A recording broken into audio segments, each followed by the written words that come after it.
It's nighttime and Sarah can't see clearly. There's just not a lot of light, but she does know that she's standing on the edge of a cliff. Below her are these jagged rocks with sea urchins just roaming about. The waves are crashing in. I mean, even if she jumps, she could land on a rock. She could injure herself. But if she doesn't injure herself, let's say she jumps and she's fine, then what? Is she really going to swim 2 miles to St. Thomas Island? Is this even in the right direction? What if the waves just push her back to the jagged rocks?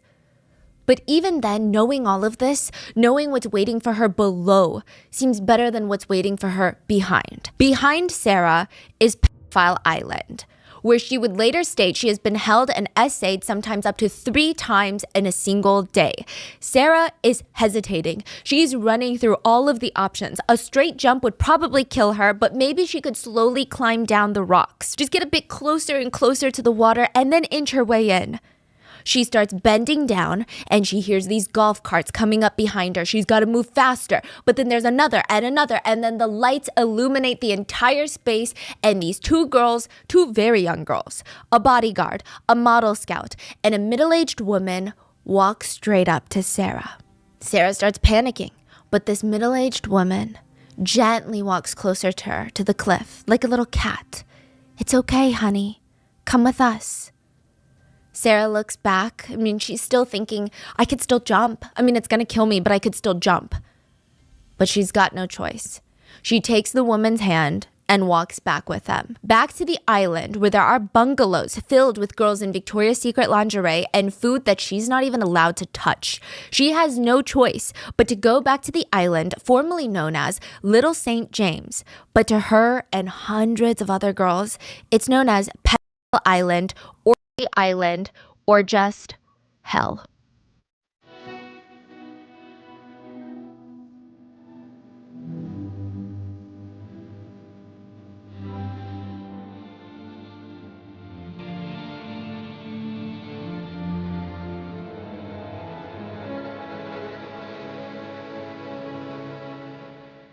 We would like to thank today's sponsors who have made it possible for Rotten Mango to support RAIN, the nation's largest anti-sexual violence organization. They created and operated the National Essay Hotline, and all resources will be linked in the show notes as well as the description.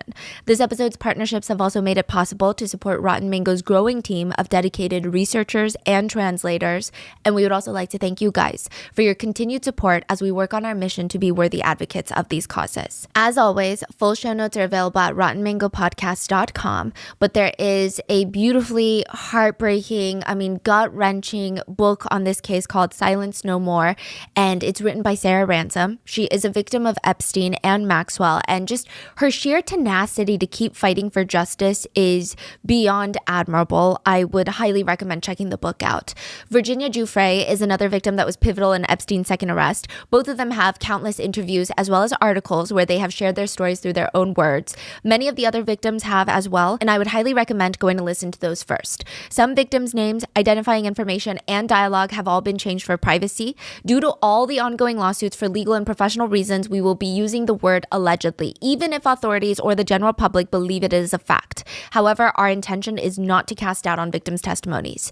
Any and all theories mentioned are netizen speculation only, and with that being said, I want to make it very clear that all of the details in today's episodes can be easily found online. We are not investigative journalists, and if you ever feel in any episode that something was miscommunicated, misrepresented, or have any additional information that you would like us to know, please let us know down in the comments. With that being said, the very last episode that we've uploaded was part 1 of Jeffrey Epstein and Ghislaine Maxwell's crimes. I would recommend checking that out before diving into this one. We went through Jeffrey Epstein's death very briefly, his childhood, his life, how he made his money, a lot of the crimes that he committed, some of the relationships that he had, and now this episode is going to focus more on Ghislaine Maxwell because she's got a very important part to play in all of this. We didn't talk about her at all. Not much at all. But she's been there the whole time.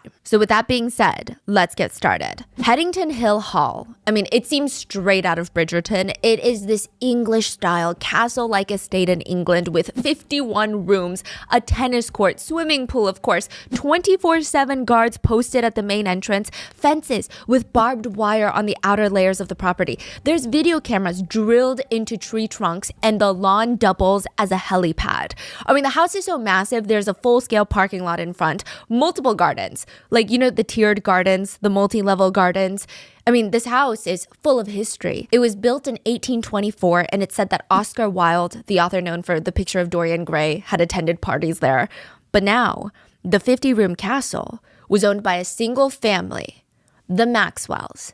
The Maxwells of Pergamon Press, one of the largest publishing houses in the UK at the time. Now, Robert Maxwell, the patriarch of the family, would later go on to own the Daily Mirror, which is one of the biggest publications in the UK with kind of a seedy reputation. They're considered more of a tabloid newspaper, but massive nonetheless. And Robert Maxwell was worth $1.9 billion. The Maxwells are not just rich, they're filthy rich. She was born rich. She was born with a diamond spoon in her mouth. During Christmas, there's usually this beautifully lit up 3-story tall tree inside the mansion. I mean, this is extravagance. It's opulence. If any of the Maxwell kids, Robert Maxwell had 9 of them, if any of them wanted to know when daddy's coming home, all they would do was wait for the noise of the helicopter.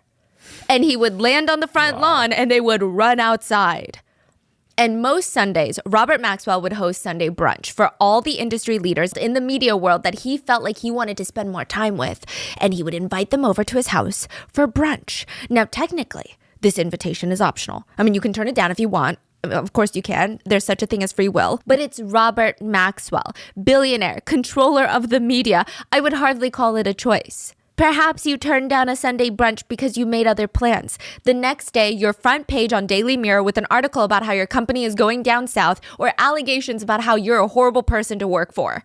So every single Sunday, the men in suits, they would find themselves driving up this long, windy road, past the lush trees, through the giant property, until they finally get up to Headington Hill Hall. You know what they called him, right? They called him a brazen, impatient, rude, insufferable, intolerant scoundrel with a monstrous ego. That's what they called him in the press the other day. You know what Robert responded back? What? He said, "I plead guilty to all of it." Oh, geez. His poor wife, Betty, she's like a poor dormouse. She's so quiet, so shy. I mean, at a recent party he threw at the mansion, Robert, in front of his wife, was hitting on another married woman. And when that married woman said, "Oh, no, thank you, I'm not interested," you know what he did? I heard he turned around straight to that married woman's young daughter, maybe 20 years old, and hit on her in front of everyone. The Maxwell family was known to be a bit strange. Robert Maxwell would attend galas and work functions with this beautiful young woman on his arm. And if you didn't know, you might think that's his wife. Billionaire marries young, beautiful woman. It makes sense. She was always dressed in the most expensive gowns. I mean, he would stare at her lovingly and show her off to everyone in the room. Isn't she just beautiful? It was his 22-year-old daughter, Ghislaine Maxwell. So when all the business executives walk into the estate for Sunday brunch, they are led to the formal dining room and they find Robert seated at the head of the table. He looks up to greet them. They smile. They look down near his legs, and there is his daughter, 22-year-old Ghislaine Maxwell, kneeling at her father's feet under the table. Doing what? Just tears streaming down her face, eyes red, snot, everything. Robert Maxwell was completely ignoring her. Take a seat, everyone. Everyone at that lunch that day had to eat and talk to each other about business, make jokes with Robert Maxwell, how's the printing business, all the while acting like Ghislaine Maxwell, the billionaire's daughter, was not at his knees under the table sobbing. It was bizarre. But there would just always be 2 men who Ghislaine's whole life revolved around. She did everything to please them, to make them happy, to feel loved by them. The first being her billionaire father, who would be found dead in the water near his super yacht with suspicions on whether or not he was murdered. Then, her billionaire boyfriend, who would be found dead in a prison cell with suspicions on whether or not he was murdered. Her father was the disgraced Robert Maxwell of Pergamon Press, and her boyfriend, the disgraced Jeffrey Epstein of Island. Maria was running down the hall of the massive New York City townhouse. Some people said this place felt haunted. I mean, the color palettes were always mainly burgundy and deep, rich, dark colors, which is beautiful. I'm sure it all costs a fortune, but it has this suffocatingly grim, atmospheric undertone to it all. There was a taxidermied tiger in the office, a giant stuffed giraffe. There was a life-sized female doll hanging from a chandelier in one room. And in the master bathroom, there were just boobs hung up on the wall. Not paintings, not drawings, or even pictures. Fake breasts mounted on the wall, like suction cupped to the wall, so the owner of the mansion could take a bath and play with the breasts on the wall. But frame it as artwork type of thing? I don't even think they were framed. Oh. It was like a villain in a cartoon movie was given $1 billion. This is the type of house that they would build. But some rooms in the 40-plus room estate were genuinely beautiful. Some of the ceilings had elaborate murals painted on them. I mean, one was like the sky and the clouds with angels, and you look up and you feel like you're staring at the clouds. I mean, regardless of how beautiful these rooms were, there was just always this creepy energy about the place, and even more so now. Maria ran to her room at the end of the hallway and she slammed the door shut and she looked around panicked. She moved this giant piece of furniture up against the door to block them from coming into her room. She would stay there until she thought it was safe to escape. The night before, the wife, the lady of the house as they call her, came to Maria in a bathrobe and asked her to follow her to the husband's room. The room that Maria's like never allowed to go into. Maria worked for them. She's not a guest. She's not a friend. She's not a colleague. She's a young employee in her 20s. The woman opened the door and there was this middle-aged man just laying in his bed.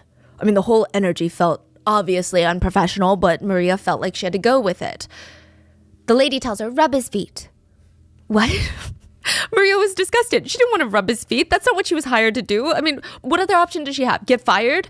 So she sits down, removes the blanket from his feet, and starts rubbing it. She's trying not to be good at it so that she can leave ASAP. But the man asks her to sit in bed with him, in between him and his wife, partner, whoever she was. Maria felt like she can't say no. So she gets into the bed, into the middle, and they proceed to assault her. Together, Maria stated the wife was wiping her tears and rubbing on her. Eventually, Maria found the chance and the opportunity to get up, run out of the room, run down the hallway, back to her room. Maria pushed up a giant piece of furniture to the door so that they couldn't come in, and she did not sleep at all that night. The next morning, she's trying to wait for them to leave for the day or leave for work so that she can run through this massive 30,000 square foot mansion to find a way out. And she's listening. And then her phone rings. She puts it up to her ear. Hello? It was the wife. What do you want? Nothing. I don't want anything. I'm going to the police. Maria called the FBI. She told them everything. She told them how she was hired to work at Jeffrey Epstein's mansion in New York City, where she was assaulted by Jeffrey Epstein and his wife partner. She doesn't know, but her name is Ghislaine Maxwell. She told them everything that she knew, everything that had been weird since she got to New York City. She met the couple in Palm Beach. She thought they were a married couple and they just were patrons of the arts. That's what they told her. Maria's an artist. She was excited when Jeffrey offered her a job in New York City to live in his townhome full time in the city of art and help him purchase art. But when she gets there, that's not her role. Her role is to work the door. Every day, Maria would just sit by this big 15-foot tall oak door of the New York mansion, one of the largest private residences in the city, just like a few blocks from Central Park. And she would sit by the door with this white notebook, and her role was to log everyone that came in and out of the house. Really? Everyone had to sign in when they visited, even if they were just delivering something. I mean, it was mind-numbing, tedious work. That was in her job description. But it also meant Maria saw everyone who came and went. She immediately noticed a lot of young teen girls in school uniforms coming into the house. The first time it happened, she probably thought, maybe it's a relative or something. But the second, third, fourth time, Maria's getting confused. She's getting alarmed. It's not like they have a high school kid that's inviting friends over. What business would this older couple have bringing high schoolers into their mansion? Maria gently brought it up to Ghislaine, the lady of the house, and she just told her, they're here to audition for Victoria's Secret. You know Jeffrey is very close friends with Leslie Wexner, the CEO of Limited Brands, the ones that own Victoria's Secret and Bath & Body Works. So I go and I scout for models at Central Park. They come in for an audition, and if they're lucky, they'll be models. From then on, Ghislaine would scout in front of Maria. It was just odd. Sometimes they'd be in the car and Ghislaine would be like, stop the car. The driver would park in the middle of Central Park or near private schools. Ghislaine would just hop out, run over to a high school girl in her uniform, give her her number, and then run back to the car. That's insane. Just in the middle of New York. Yes. Wow. And it was ballsy. They would target private schools where these are pretty privileged kids too. Maria would later see these same girls at the house, and the whole thing, I mean, I guess it made sense, right? But then Maria started seeing some red flags. She couldn't shake the feeling that they're not auditioning for Victoria's Secret. Like, the whole thing is weird. Side note, Maria herself is really young, so she doesn't know how these things work. But Maria's thinking, first of all, the parents aren't coming with them, which is weird. Like, if you're getting scouted to be a model for some sort of career, your parents would likely come. Second of all, some of the girls have braces. Maria's like, I don't remember the last time I saw a model with braces. And third, the girls were auditioning for Victoria's Secret, so Ghislaine said. And they're way too young to even have any breasts, really. Most of them didn't even have any breasts. So she's like, this is just kind of weird.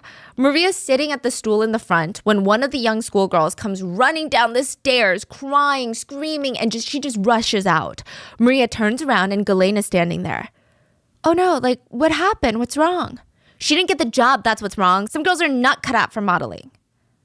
Maria starts feeling really sick in that house. I mean, the way that Ghislaine talked about the girls, like they were auditioning to be models, and the way the couple treated the house staff. I mean, all the house staff were treated like useless peasants. Anyone that was deemed beneath the couple were subhuman. It was shocking. Sometimes Ghislaine would even call somebody a nobody to their face. At the entrance of this massive townhome, they actually have what they call the living chessboard. It's a chessboard with figurines, and each one is a staff member, modeled after the staff member and custom made. They're all just chess pieces. So imagine you're the housekeeper of this house. You come and you're cleaning the chessboard and you're like, why does this chess piece look exactly like me? Why does this look like the maintenance man? Why does this look like the assistant? They made like a custom chess, but looks like workers. The staff members, yeah. That of is the house. So weird. It's so bizarre. And they just like moving them around like a little chess. But like, only the workers, not themselves. No, they're just pawns and they're gods of the masters of the universe. Oh, that's so sick and twisted. Yeah. But also the psychology of coming to work and you're on a chessboard. One day, Ghislaine walked over to Maria at the front and she pointed. Look at that pinhole right next to you. Maria looked, I mean, it looked odd. Was it reflective or something? It looked like there was a hidden camera or something there. So Maria later asked Jeffrey about it, and he took her into a room where the entire desk was lined with screens and CCTV footage of secret cameras throughout the property, which is to be expected. This is a massive mansion with artwork that cost millions of dollars. The painting alone behind Jeffrey Epstein's desk, which, side note, we went through this whole desk thing in the first episode, okay? But it's 20 feet long. This is like a dining table of a desk. It's the most massive desk people have ever seen in their lives. But behind it is a painting of a woman in a red dress, and she's pulling down one part of her dress to just expose one breast, and she's cupping it. That painting alone is $6 million. So having a lot of security precautions is not the alarming part. It's to be expected. The alarming part is that Maria is inching closer to the screens, and she sees that most of the CCTV footage is inside the house, inside the bedrooms, and even the restrooms, where you would expect full privacy. There were hidden cameras. If you were anywhere in this house, Jeffrey Epstein and Ghislaine Maxwell were watching you. And the FBI did nothing about it. They took her call and they said, okay, thanks, and hung up. Is it because it's just private resident? They can do whatever they want? No, Maria was SA'd. She was assaulted by them.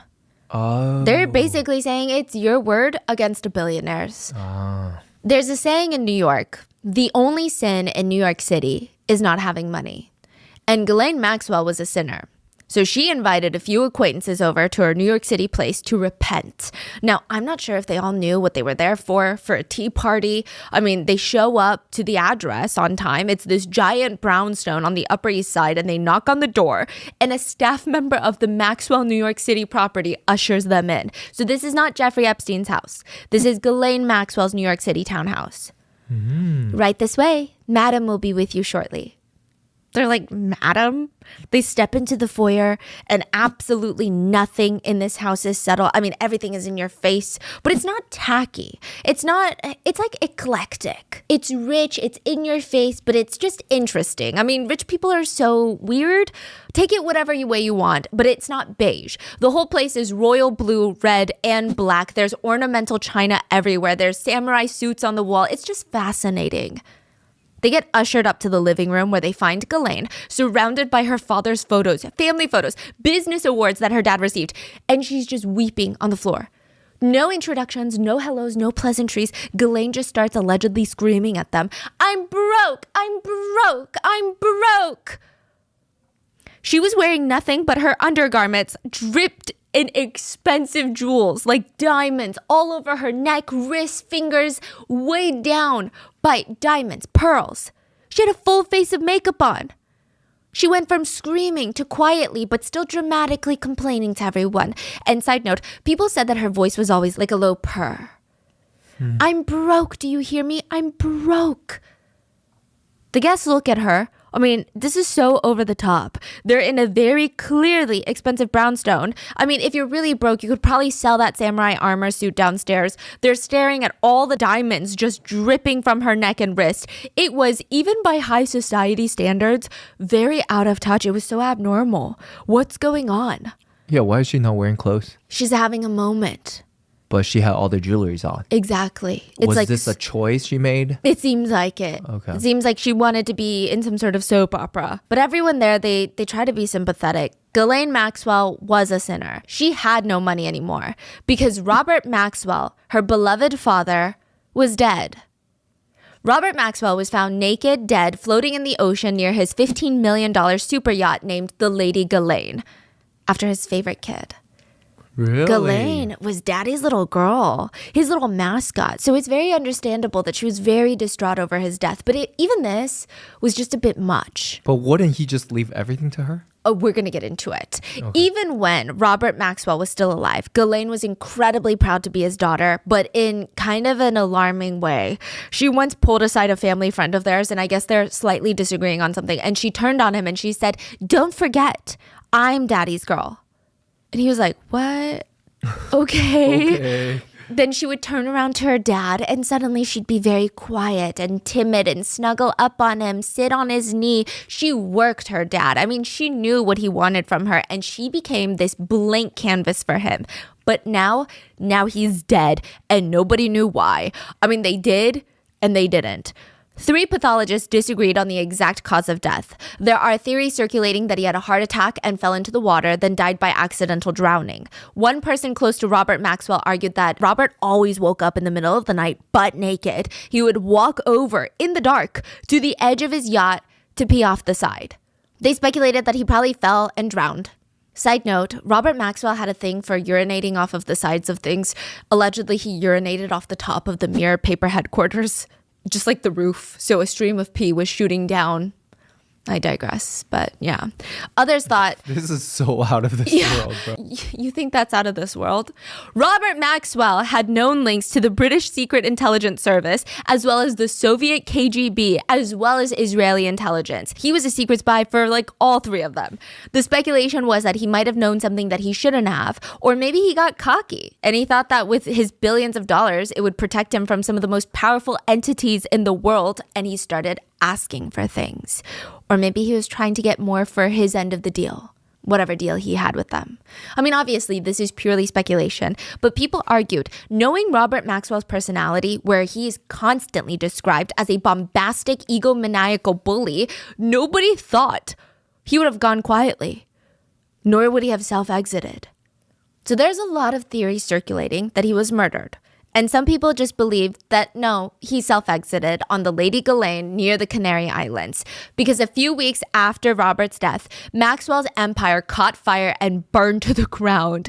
Authorities discovered a $500 million hole in the pension funds of the company. He had taken from his employees' pension so that he could stay afloat. When Robert Maxwell died, his net worth was negative $1 billion. Oh my God. It's speculated that he realized this and there was no more that he could do. They were going to go under. The boat was sinking, so it's either go to jail, live in disgrace, or exit off the Lady Ghislaine. So the speculation is he chose to exit. That's what some people speculate. Ghislaine doesn't believe that he would have self-exited, but none of that mattered. The Maxwell family name was wrecked, and she could either stay in London where everybody hates her guts and try to rebuild it from the bottom up, or she could move to a whole new city and see if she could reinvent herself. That's exactly what she did. Ghislaine Maxwell came to New York City, got a place on the Upper East Side, and the obvious answer for someone like Ghislaine is to either A, get a job. I mean, you've got a degree from Oxford, one of the top 5 universities in the world. Or B, do what a lot of other high society people do, get a husband. So she technically still has some money, but not a lot. She doesn't have billions, but she's not broke. Yeah. She has diamonds and a mansion. She's got probably speculating tens of millions. Dang. But not billions. Now, the people in attendance at this very bizarre broke tea party, they thought she's going to be fine. She's going to be fine. First of all, she's not broke. Second of all, she's just going to find another man to finance her life, and that's okay. Because Ghislaine was always the type of girl that guys liked. Ghislaine once threw a big dinner party at her house, and usually guys are notorious for complaining about going to these dinner parties. They don't find it fascinating, they don't find it exciting. It's just another dinner with more people that you have to make small talk with. It's just not that fun. But the guys, they loved Ghislaine's parties. One of the attendees stated Ghislaine was a masterful hostess. I mean, it was like her life's calling. She knew how to cater to everybody's needs, but not in like this overly nice, I'm trying to please you or impress you way. It was almost just a level of class that exuded out of her. Just sophistication, very graceful. The tables were always beautifully arranged. The food was prepared by chefs and it was absolutely delicious. And then after dinner, Ghislaine disappeared. Eventually, she comes back to the dinner table holding a big stack of silk scarves. Everyone, come. We're going to play a game. She starts passing out the scarves only to men. Blindfold yourselves. The objective of the game is all the men will have their eyes covered and the women will take off all of our tops and bras and we will walk around letting the guys guess who is who based on how the breasts feel. Based on weight, cup size, they can guess. You're kidding me. Yeah, most of the guys were like, now that's how you throw a dinner party. They really liked Ghislaine. They thought, what a cool girl. But the girls, they feel so uncomfortable and in a way betrayed. Like what woman in their right mind would peer pressure all these other women into a game like this? Yeah. And are they couples or is No. everyone single? Some couples, some single. People said Ghislaine was more like a man than a woman, and that's why men liked her.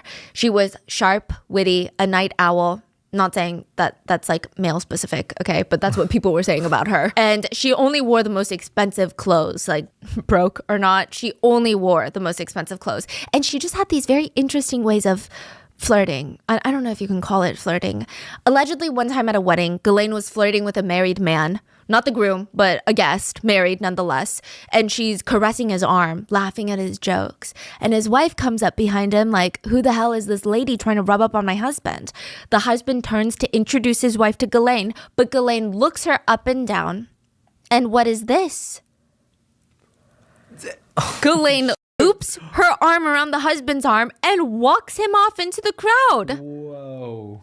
At another party, Ghislaine walked up to a writer. I believe this is the first time they're meeting. This writer is married. They're 3 minutes into a random, bland, pleasant conversation, small talk. The writer's wife is like 5 feet away. Ghislaine looks him in the eye mid-conversation, interrupts him.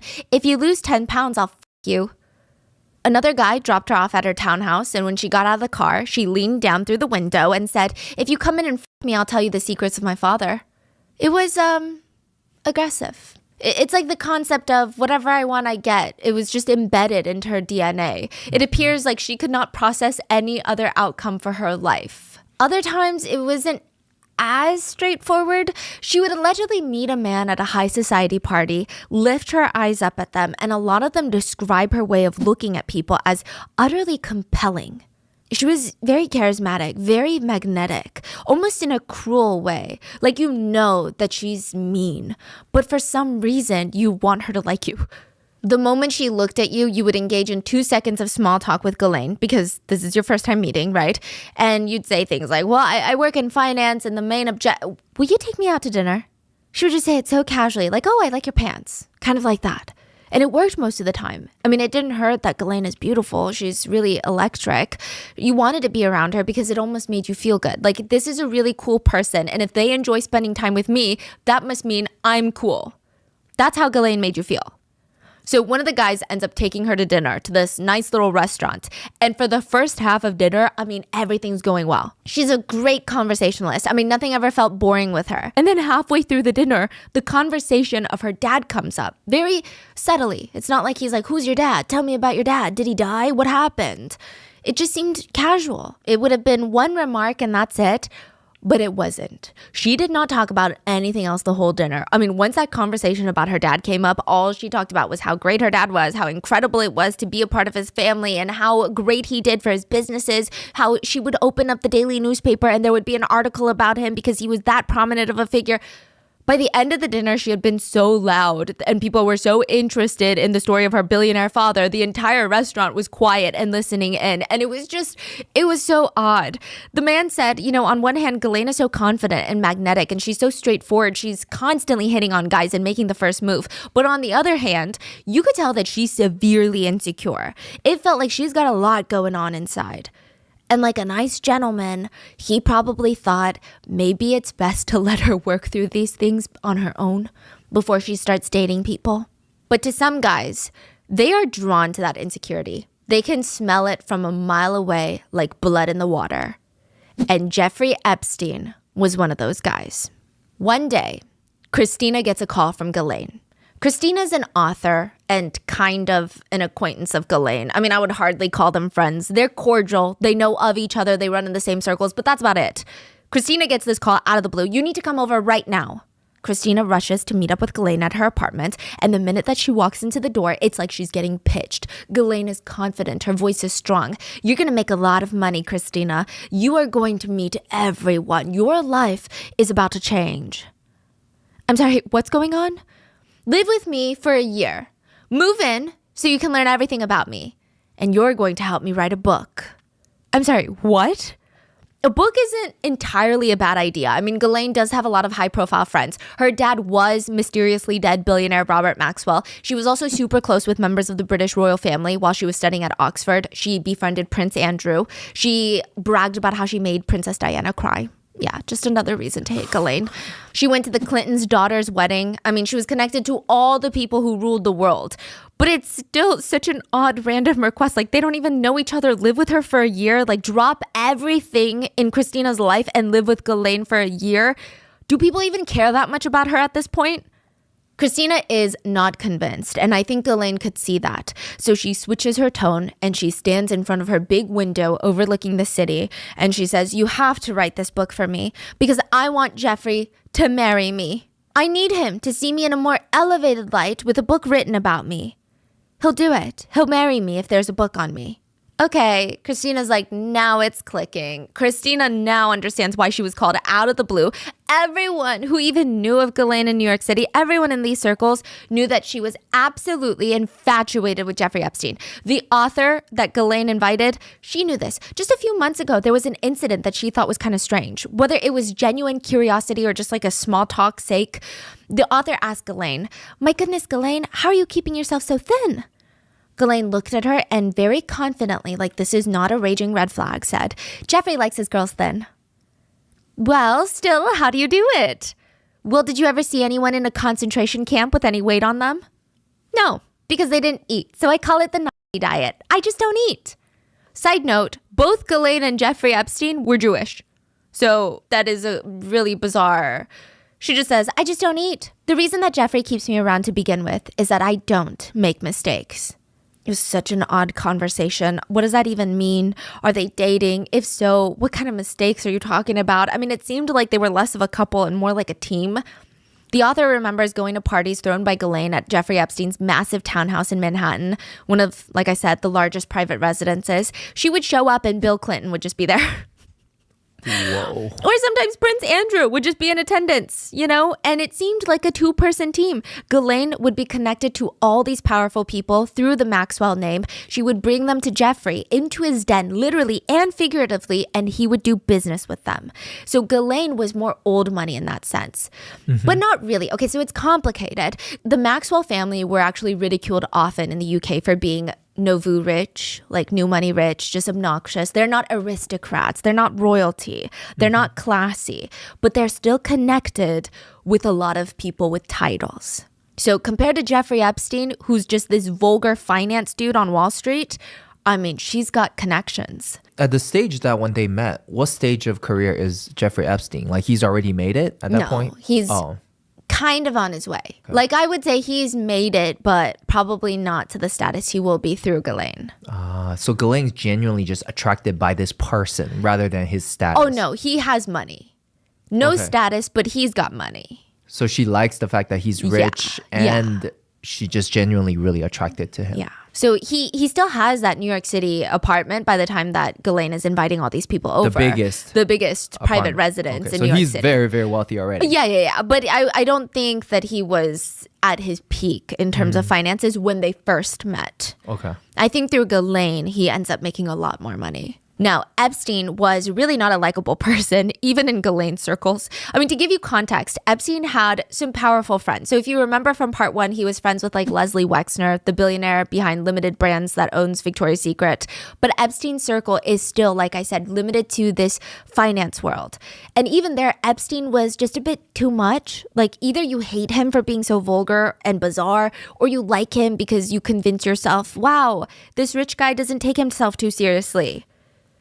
Ghislaine, she's a Maxwell. She went to Oxford University. She's very close friends with Prince Andrew. I mean, he threw her a birthday party in England once. She's close friends with the Clintons. It's just a different league.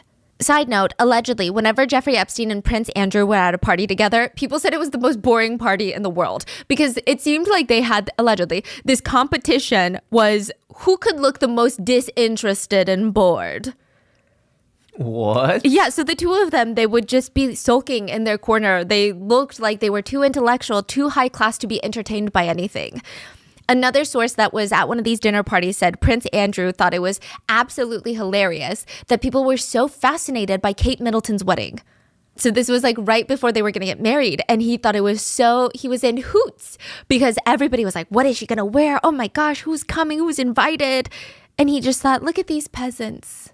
Hee what? This is so funny. Ghislaine's friends thought Jeffrey Epstein was weird. I mean, firstly, his New York City apartment was strange design. But also at these dinner parties, if they were mid-conversation and Jeffrey Epstein found himself getting bored, he would just interrupt everybody and scream, and what does that have to do with pussy? That was his favorite saying. Ghislaine would be the only one sincerely laughing. Everyone would just be glancing at each other and awkwardly chuckling because what the hell is that? It's so crazy these two found each other. Yeah.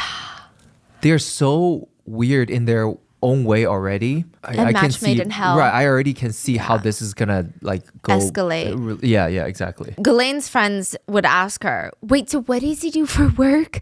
Oh, he's the money manager. But he only takes on clients with at least $1 billion to manage. So now, Christina, back in the apartment, is no longer interested in writing Ghislaine's book. She's not going to waste a year of her life writing a book for Ghislaine just so Ghislaine could get proposed to. Like, what kind of deal is that? But Ghislaine keeps begging. Jeffrey has been medically diagnosed by the best doctors in the world. He needs 3 orgasms a day. Sometimes he has an erection that lasts 24 hours. No way. Christina's like, excuse me? And what does that have to do with this? Exactly. Christina felt like, am I on drugs? Is she on drugs? And like, what chapter of a book would that even go into? The opener. The author's note. I mean, Ghislaine's like, I cannot keep up with his needs, so I drive around. I look for girls that are his type, then I offer them a deal. Do you want to give a rich man a massage for a few $100? Christina's like, what are you talking about? What I do in Palm Beach is I get in my car, I drive to the trailer parks. I look for Jeffrey's type. And when I see what I'm looking for, I approach them. I bring them to the house. The way Ghislaine described what she does for Jeffrey is interesting. It's so casual yet so professional. Casual in the sense that Ghislaine talks about picking up these girls like she's picking up takeout for her boyfriend, just debating on which meal he's craving and then going to pick it up. But at the same time, you can tell that Ghislaine takes it very seriously. It's like a career, profession. Apparently, she would even leave parties early to go pick up girls for Jeffrey. So at this point, are they dating or are they romantic? So nobody knows. It's speculated that they started off briefly romantic and then they were no longer romantic, became best friends and codependent on each other for various things. Jeffrey Epstein was probably dependent on Ghislaine Maxwell for her connections. And I think that he liked being associated with her. She was really good at hosting. She was doing all the wifely duties without him having a wife. She's hosting these parties for these business partners and getting him more clients for whatever he's doing. And she's just obsessed with him. She's obsessed with him and he's paying her a lot of money. We don't know how much. So it's almost like ex-girlfriend, employee, best friend. It's just weird. Yeah. And there's no definitive timeline or a strong point of when it transitions. It's very odd. But it does seem like she's obsessed with him. Whether she wants to marry him for the money or for the love, it's unclear. Christina looks at Ghislaine. Wait, but who are these girls? What are you even talking about right now? And Ghislaine whips around and says, they are nothing. They are trash. Christina was taken aback. I mean, Ghislaine was clearly desperate for Epstein. I mean, enough to go and find girls for him to sleep with 3 times a day. And she still wants to marry him. But not only that, she's talking about these women like they're subhuman. They're nothing but slots to fill in Jeffrey's busy schedule. Christina walked out of that apartment that day disgusted. She had no idea that Ghislaine Maxwell was talking about children, 14-year-old girls. One of the most iconic stores in New York City was Henry Bendel on Fifth Avenue. The brand's colors are brown and white stripes. I don't know if you guys remember Henry Bendel. And at one point, a lot of wealthy women would go there to shop. It's like a department store, so they have a little bit of everything there. And Liz was working there, assisting a woman. And Liz was asking, wait, how do you spell your name? I'm so sorry. It sounds like the French spelling of gasoline. And the woman said, it's Ghislaine. And my boyfriend thinks I'm a lot like gasoline. I'm the gasoline and he's the match. So Liz and the woman, Ghislaine, they start busting out laughing. I mean, I've worked in retail before. These are like the best clients. Sometimes in luxury retail, you have people who take themselves way too seriously and you feel like as the salesperson, you have to walk on pins and needles because they're so prim, they're so proper. But then you have someone walk in buying stuff and they're so fun to be around. It is like the best part of your day. And Liz is genuinely having a good time. She feels like she's making a friend. Ghislaine picked out a ton of stuff and requested that Liz drop it off at her hotel nearby later tonight. Which, I mean, it isn't completely unheard of in Manhattan in luxury department stores. So Liz is like, okay, yeah, that's fine. And I'm kind of excited to see her again. Not in the, oh, I can't wait to spend time with her, but more so, at least it'll be fun to drop it off with this client rather than a different client. So Liz hauls all the bags to the hotel. She gets there. The concierge was expecting her. He escorts her to the dimly lit hotel bar where Ghislaine is sitting with a man. This is my friend, Jeffrey Epstein. Hello. They had Liz sit down and she remembers thinking, wow, if Ghislaine is electrifying, Jeffrey's on fire. I mean, the two of them are just so fun. They're so hilarious, fun, natural to be around.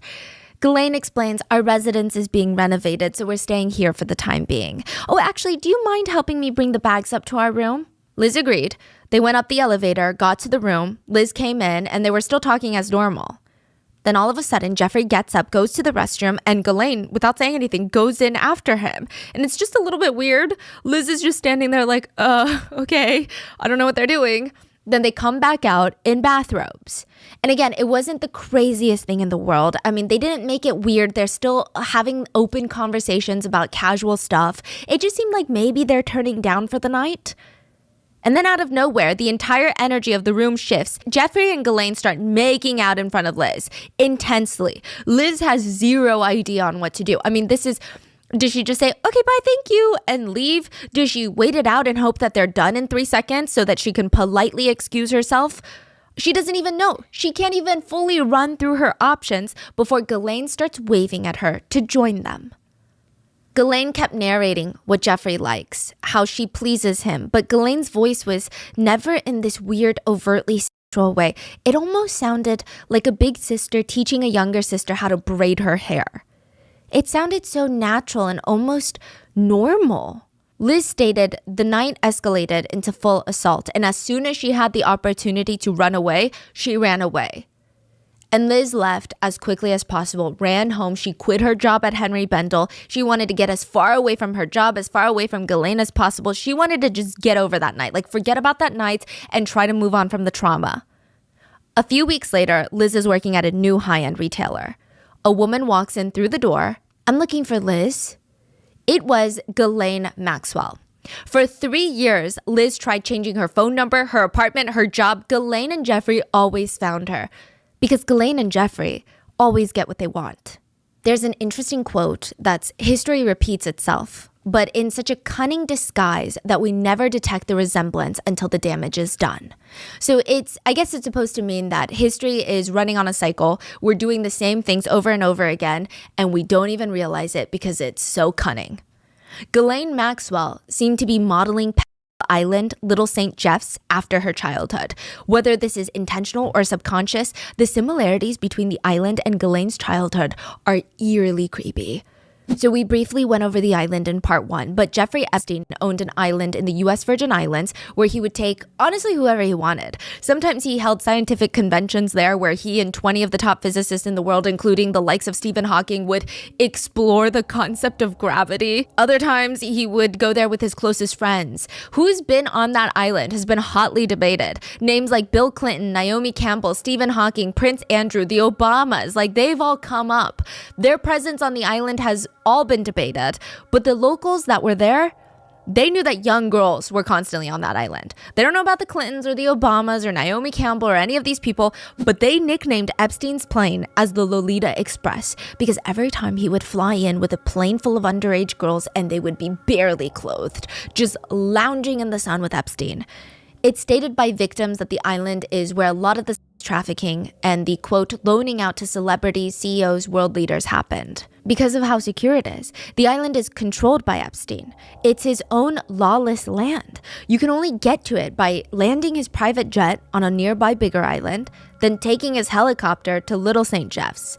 Allegedly, Epstein purchased a ton of sea urchins, like the spiky-shelled black balls, to put into the ocean to spread throughout so that nobody could get on or off his island without him knowing about it. It's basically like being completely deserted on an isolated island. There have been allegations of rituals being held on the island where the rich and influential have sacrificed children in exchange for more power. Allegations of group intimate relations with world leaders and underage children. It's also alleged that what we know about everything that happened on the island is only tip of the iceberg. It's stated that a big group of Jeffrey Epstein's victims on the island were foreigners, underage foreigners from Eastern Europe that were flown in to be trafficked, abused, and then flown back with threats and fear. It's been corroborated to a degree by another victim from the island that said this was true and that Epstein would joke about how it's perfect because they don't have to listen to the girls talk because nobody understands their language. There are allegations that victims' passports were confiscated on the island and it became a jail. They had lost all ability to say no to anything. They were completely powerless. But the frustrating thing is, we don't know for 100% certain what happened on that island. We know bits and pieces from victims, but the full scale of all the crimes that took place, I don't know if we'll ever know. But I can present you with some of the stuff that we do know. And what we know about this island and how it was run, it seems alarmingly similar to Ghislaine's childhood. So I'm going to try to give you little bits and pieces of both because it's kind of eerie. A lot of this was told in Sarah Ransom's book where she was lured to the island by a friend of hers. She was recruited essentially to the island. She gets there, her passport's taken, she has no way off, and she's being assaulted. It's bad. So growing up, Robert Maxwell, Ghislaine's father, believed that his whole life, women are just there strictly for men's pleasure. I mean, they're strictly there as objects to be used at his convenience. He would hit on other women in front of his wife. He would hit on those women's daughters in front of that woman and in front of his wife. I mean, women for him were just a good time. That's it. On the island, Sarah remembers Ghislaine was going to be arriving separately from everyone. And Sarah was so nervous and excited to finally meet this woman that every other girl on the island was talking about. Some even called her Mama Bear.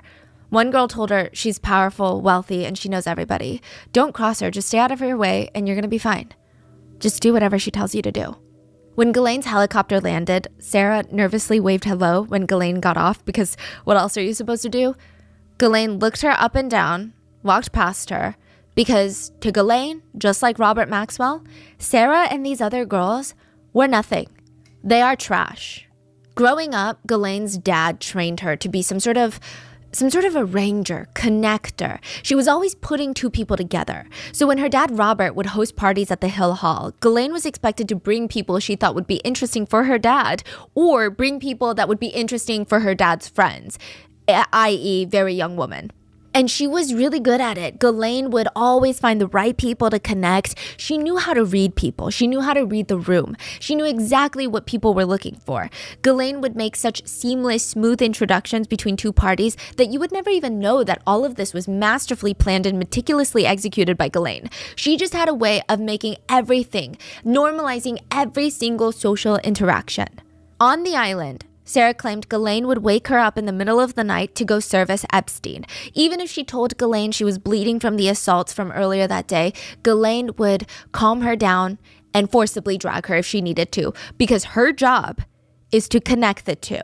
She's there to arrange the meeting between Sarah and Jeffrey Epstein, and she was going to get her job done. Growing up, it said Ghislaine developed an ED at just 3 years old. They say it's one of the main reasons that the Maxwells spoiled Ghislaine more than the rest of the kids. Her parents felt like she was really neglected when she was a baby. So right around the time of Ghislaine's birth, the eldest son of the Maxwell family had slipped into a coma.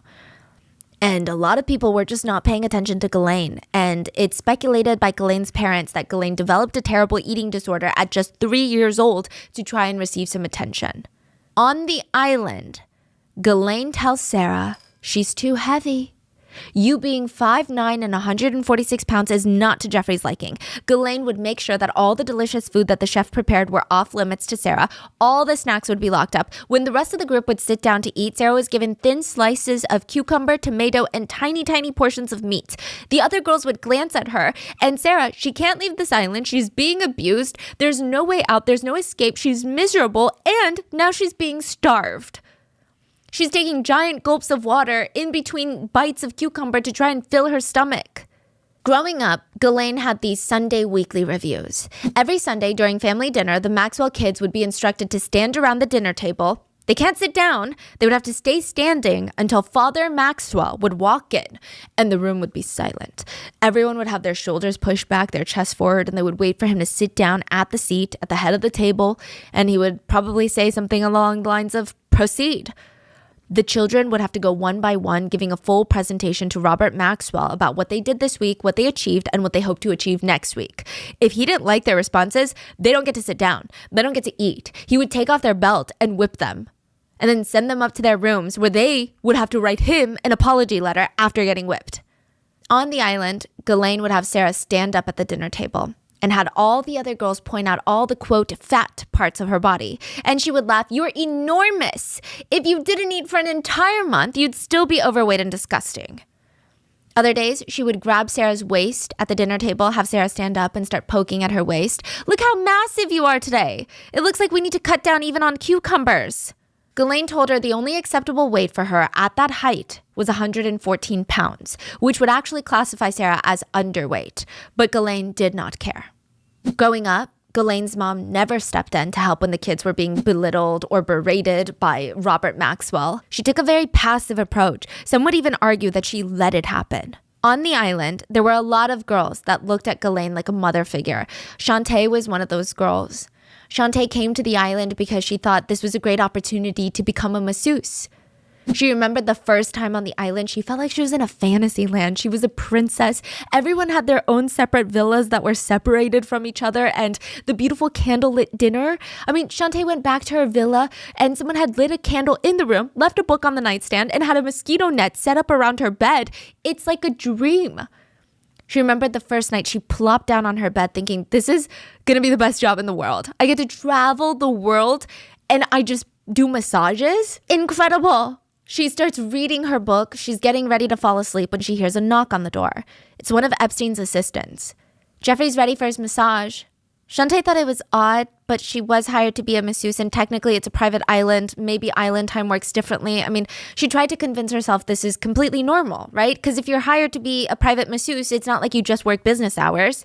She follows Jeffrey's assistant, goes to his villa. The massage table was all set up and the waves were crashing outside on the rocks. And Shantae kept thinking, well, okay, this is a little uncomfortable, but at least Ghislaine is nearby. Because I don't know if that's his girlfriend or his wife or what, but she's like the mom of the group. Shantae waited for Jeffrey, and he burst in with a rope, threw it off, and climbed onto the table. He looked incredibly smug, she said. Then he grabbed her wrists and tugged her toward the bed, pulled her on top of him, and he assaulted her. She stated the more she struggled, the more fun he was having. When he was done, he just jumped up, left her there, hopped into the shower. Shantae said she was so traumatized, she got up, threw on her shorts, ran all the way back to her villa without her shoes, cutting up completely. The whole bottom of her feet was all bloody, and she cried herself to sleep. And she kept thinking there were so many people. Ghislaine was there. She was nearby. She knew Ghislaine heard her scream, and Ghislaine did nothing. There were 70 staff members on that island. How did they not see anything? I mean, Ghislaine warned the employees that there would be a lot of women around. She explained it to the employees as, they're going to be bees around the honey pot. But I'm queen bee. Always remember that.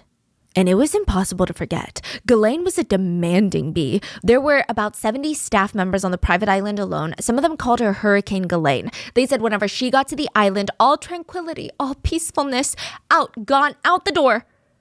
And her way with staff was to treat them, quote, like the help. I mean, she was ruthless. The workers there were explicitly told not to be seen unless requested, and they weren't allowed in most buildings where the abuse was taking place. So many victims stated it's perfectly understandable that some of the staff didn't even know what was going on. But they say a photo is worth 1,000 words. And there is a painting of Bill Clinton that was saying a lot. There was a painting of Bill Clinton hung in Jeffrey Epstein's New York City mansion. It's of Bill Clinton in a blue dress and red heels. Former President Clinton is sitting, dangling his legs off the side of an armchair and pointing at you or whoever's looking at this painting. And he's smiling in almost like this coquettish manner. Some people have interpreted this painting to be the one that pokes at Bill Clinton's affair with Monica Lewinsky, because Monica Lewinsky is the woman that Bill Clinton had an affair with while he was president of the United States.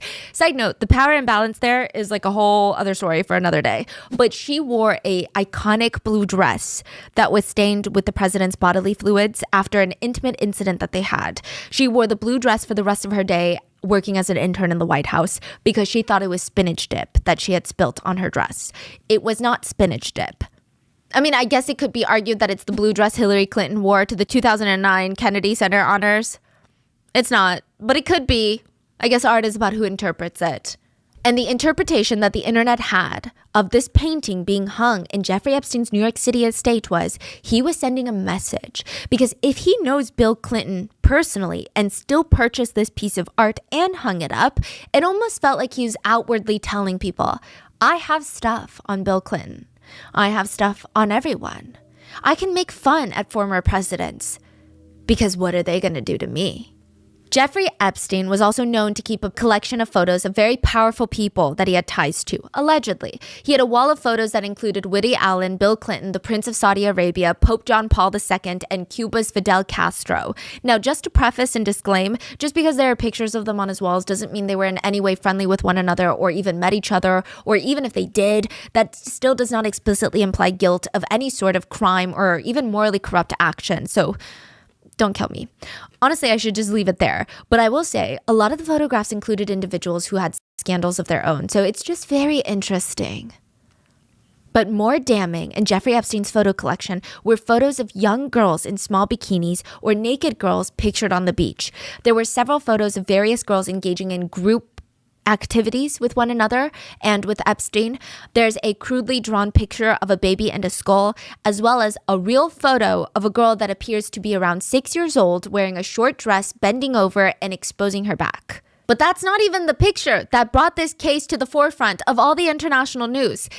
Instead, it was a picture of 17-year-old Virginia Giuffre wearing a tank top, a pair of jeans. There's Ghislaine Maxwell standing in the back, and Prince Andrew of the British royal family with his arm on 17-year-old Virginia's bare waist.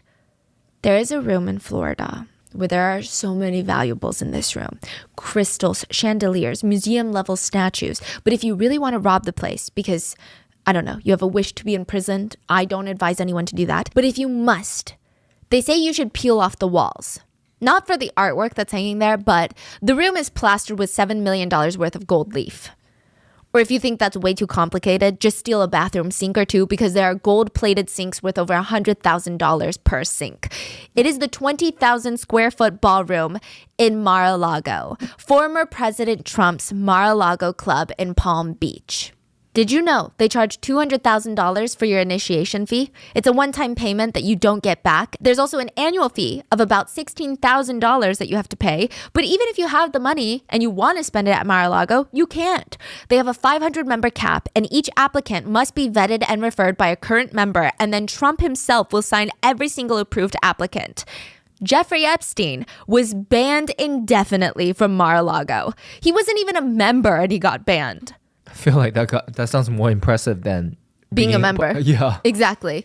Allegedly, Ghislaine was the one who knew Trump, not Epstein. And through Epstein's connection with Ghislaine, Epstein started visiting Mar-a-Lago, even though he's not a member.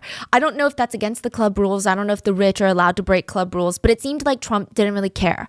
Until one day, he gets a call from a very angry member. He states that his young daughter was laying out by the pool when a man approached her, giving her some sort of reason on why she needed to go to his mansion. And she went, probably assuming everyone at the club was at least familiar with her family, maybe a family friend. It'd probably be safe. So she went, and he tried to convince her to get naked. So she ran out of there, called her dad, who immediately directly called Trump, very upset about what transpired, and Epstein was banned from ever stepping foot on Mar-a-Lago ever again. That is a crazy, crazy story. But Ghislaine wasn't. Virginia said the same thing happened to her. But she didn't have rich parents to call Trump. Virginia was a changing room assistant at Mar-a-Lago, making $9 an hour. Her dad worked there as a maintenance manager. One day, Virginia found her dad at work, and she was excitedly telling him about this new opportunity that she had. One of the very wealthy members had asked her if she wanted to work for her and earn a massage therapist license. I mean, it seemed perfect because she would probably pay more than the club, and Virginia would get a license from it, meaning it would only open more doors for her future. Virginia was so excited, and her dad wanted to support her, so after work, he personally drove her. Her dad personally drove her to Epstein's Palm Beach mansion, where Ghislaine met with the both of them in the driveway. Ghislaine reassured Virginia's dad that they would have Virginia home safe and sound later tonight, so he could just get home and rest. He trusted them. They're members of the club. So Virginia's dad left. Virginia was escorted upstairs with Ghislaine. She's 16, 17 at the time. She has zero experience with massages. She's never even gotten a massage at this point, so she has no idea how it works. She goes upstairs, the door swings open, and she's shocked. Jeffrey Epstein is laying there naked on the table. Virginia is contemplating running out, but she reasons with herself, because our brains are incredible at reasoning with ourselves, that maybe this is normal, maybe you just put a towel over, right? But then Ghislaine starts taking off her shirt and starts rubbing her bare chest on Jeffrey Epstein's body with massage oils, implying to Virginia and stating that this is what she needs to do. They coerced Virginia into taking off her clothes. She just did as she was told. I mean, she didn't know what else to do. That was the very first time the two of them assaulted Virginia Giuffre. Virginia Giuffre would be one of the key victims to take down this trafficking ring. Even the newest court document releases, those were from Virginia Giuffre's defamation lawsuit against Ghislaine. But unfortunately, that also means that Virginia Giuffre would endure some of the worst, most extensive, and traumatizing acts committed by Jeffrey Epstein and Ghislaine Maxwell. Virginia stated that she was essentially loaned out to basically service all the other high-powered friends that Epstein and Maxwell had. Virginia said, "I was trained to be everything a man wanted me to be. It wasn't just sexual training. They wanted me to be able to cater to all the needs of the men they were going to send me to. They said that they loved that I was very compliant and knew how to keep my mouth shut about what they expected me to do." Epstein and Ghislaine also told me that they wanted me to produce information for them, in addition to performing sex on the men. They told me to pay attention to the details about the men so that I could report back to them. Virginia stated that she was terrified. She said she couldn't leave or speak up sooner because he could have had me killed or abducted, and I knew he was capable of that if I didn't obey him. She said, "I realized that my only purpose for Jeffrey Epstein and Ghislaine Maxwell and their friends was to be used for sex." Virginia stated that she was working with them, and Jeffrey had with underage girls on a daily basis. She said his interest in this kind of sex was obvious to the people around him. The activities were so obvious and bold that anyone spending any significant time at any one of Jeffrey Epstein's residences would have clearly been aware of what was going on. In a deposition, Virginia stated, in addition to constantly finding underage girls to satisfy their personal desires, Jeffrey Epstein and Ghislaine Maxwell also got girls for Jeffrey Epstein's friends and acquaintances. Jeffrey Epstein specifically told me that the reason for him doing this was that they would, quote, owe him, that they would, quote, be in his pocket, and he would, quote, have something on them. I understood that Jeffrey Epstein thought he could get leniency if he was ever caught doing anything illegal, or he could escape trouble altogether. Virginia would come forward with allegations that she was essayed by Prince Andrew 3 times, once in London, once in New York City, and another once in a group activity session on the island. Virginia stated, quote, I knew he was a member of the British royal family, but I just called him Andy. I got news from Ghislaine Maxwell that I would be meeting a prince later that day. Jeffrey Epstein told me I was meeting a major prince. Jeffrey Epstein told me to exceed everything I had been taught. He emphasized whatever Prince Andrew wanted, I was to make sure he got. Prince Andrew would state that he has no recollection of meeting this lady, even though there's a picture of them together when she was 17. But he said no to all of it. That's what Prince Andrew said in an interview about the allegations. He also argued that the photo of him and Virginia must be edited because those are his traveling clothes that he's wearing. But it's stated that the picture was taken in London, which to him doesn't make sense because he only travels in his traveling clothes. Prince Andrew also states that men always remember every single time they have intimate relations because it's a positive experience. So the fact that he cannot remember intimate relations with Virginia basically means that it didn't happen. In the end, Prince Andrew settled out of court, and it's rumored that Virginia Giuffre was given more than $12 million, which I believe she's putting into a charity that she's started. But even with the settlement, Prince Andrew has denied all allegations.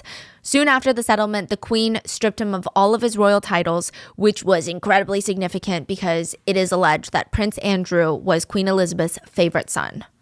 Virginia Giuffre said, cages come in many forms, and I can tell you my cage might have been a golden cage, but it was a cage nonetheless. I was very alone and there was no way out.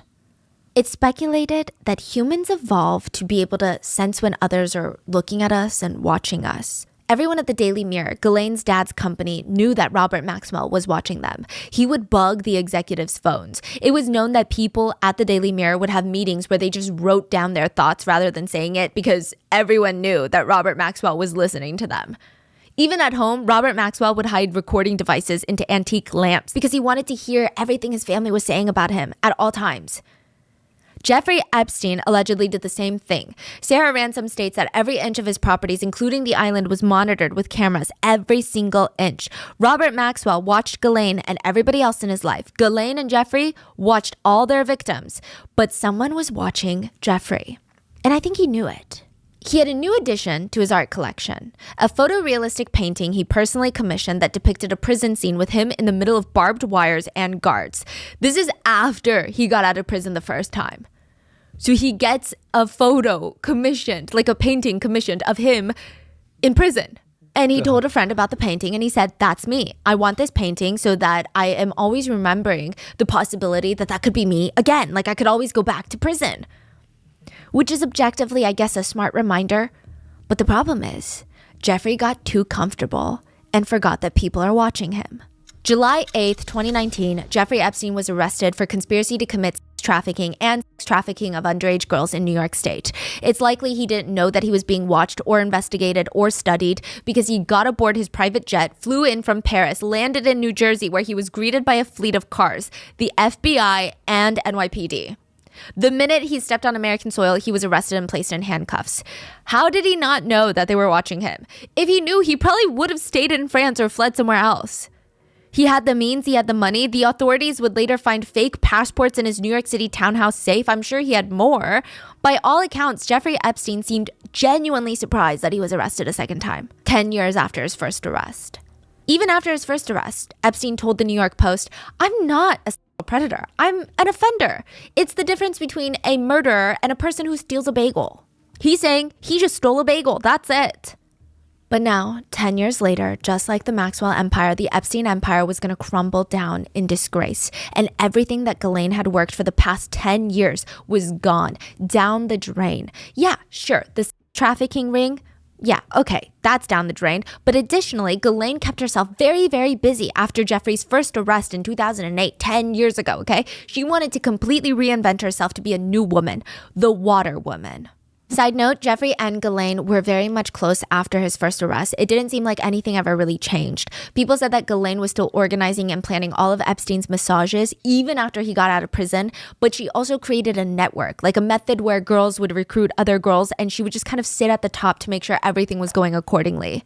Ghislaine was reinventing herself after Jeffrey Epstein came out of prison the first time. She started her own nonprofit called Terra Mar in 2012. She said it was her project for humanity. The focus was on cleaning up the 8 million metric tons of plastic debris, the garbage that's dumped into the world's oceans every year. So she would host these TED Talks where she asked, is anybody here staying awake at night because they're frightened about the ocean?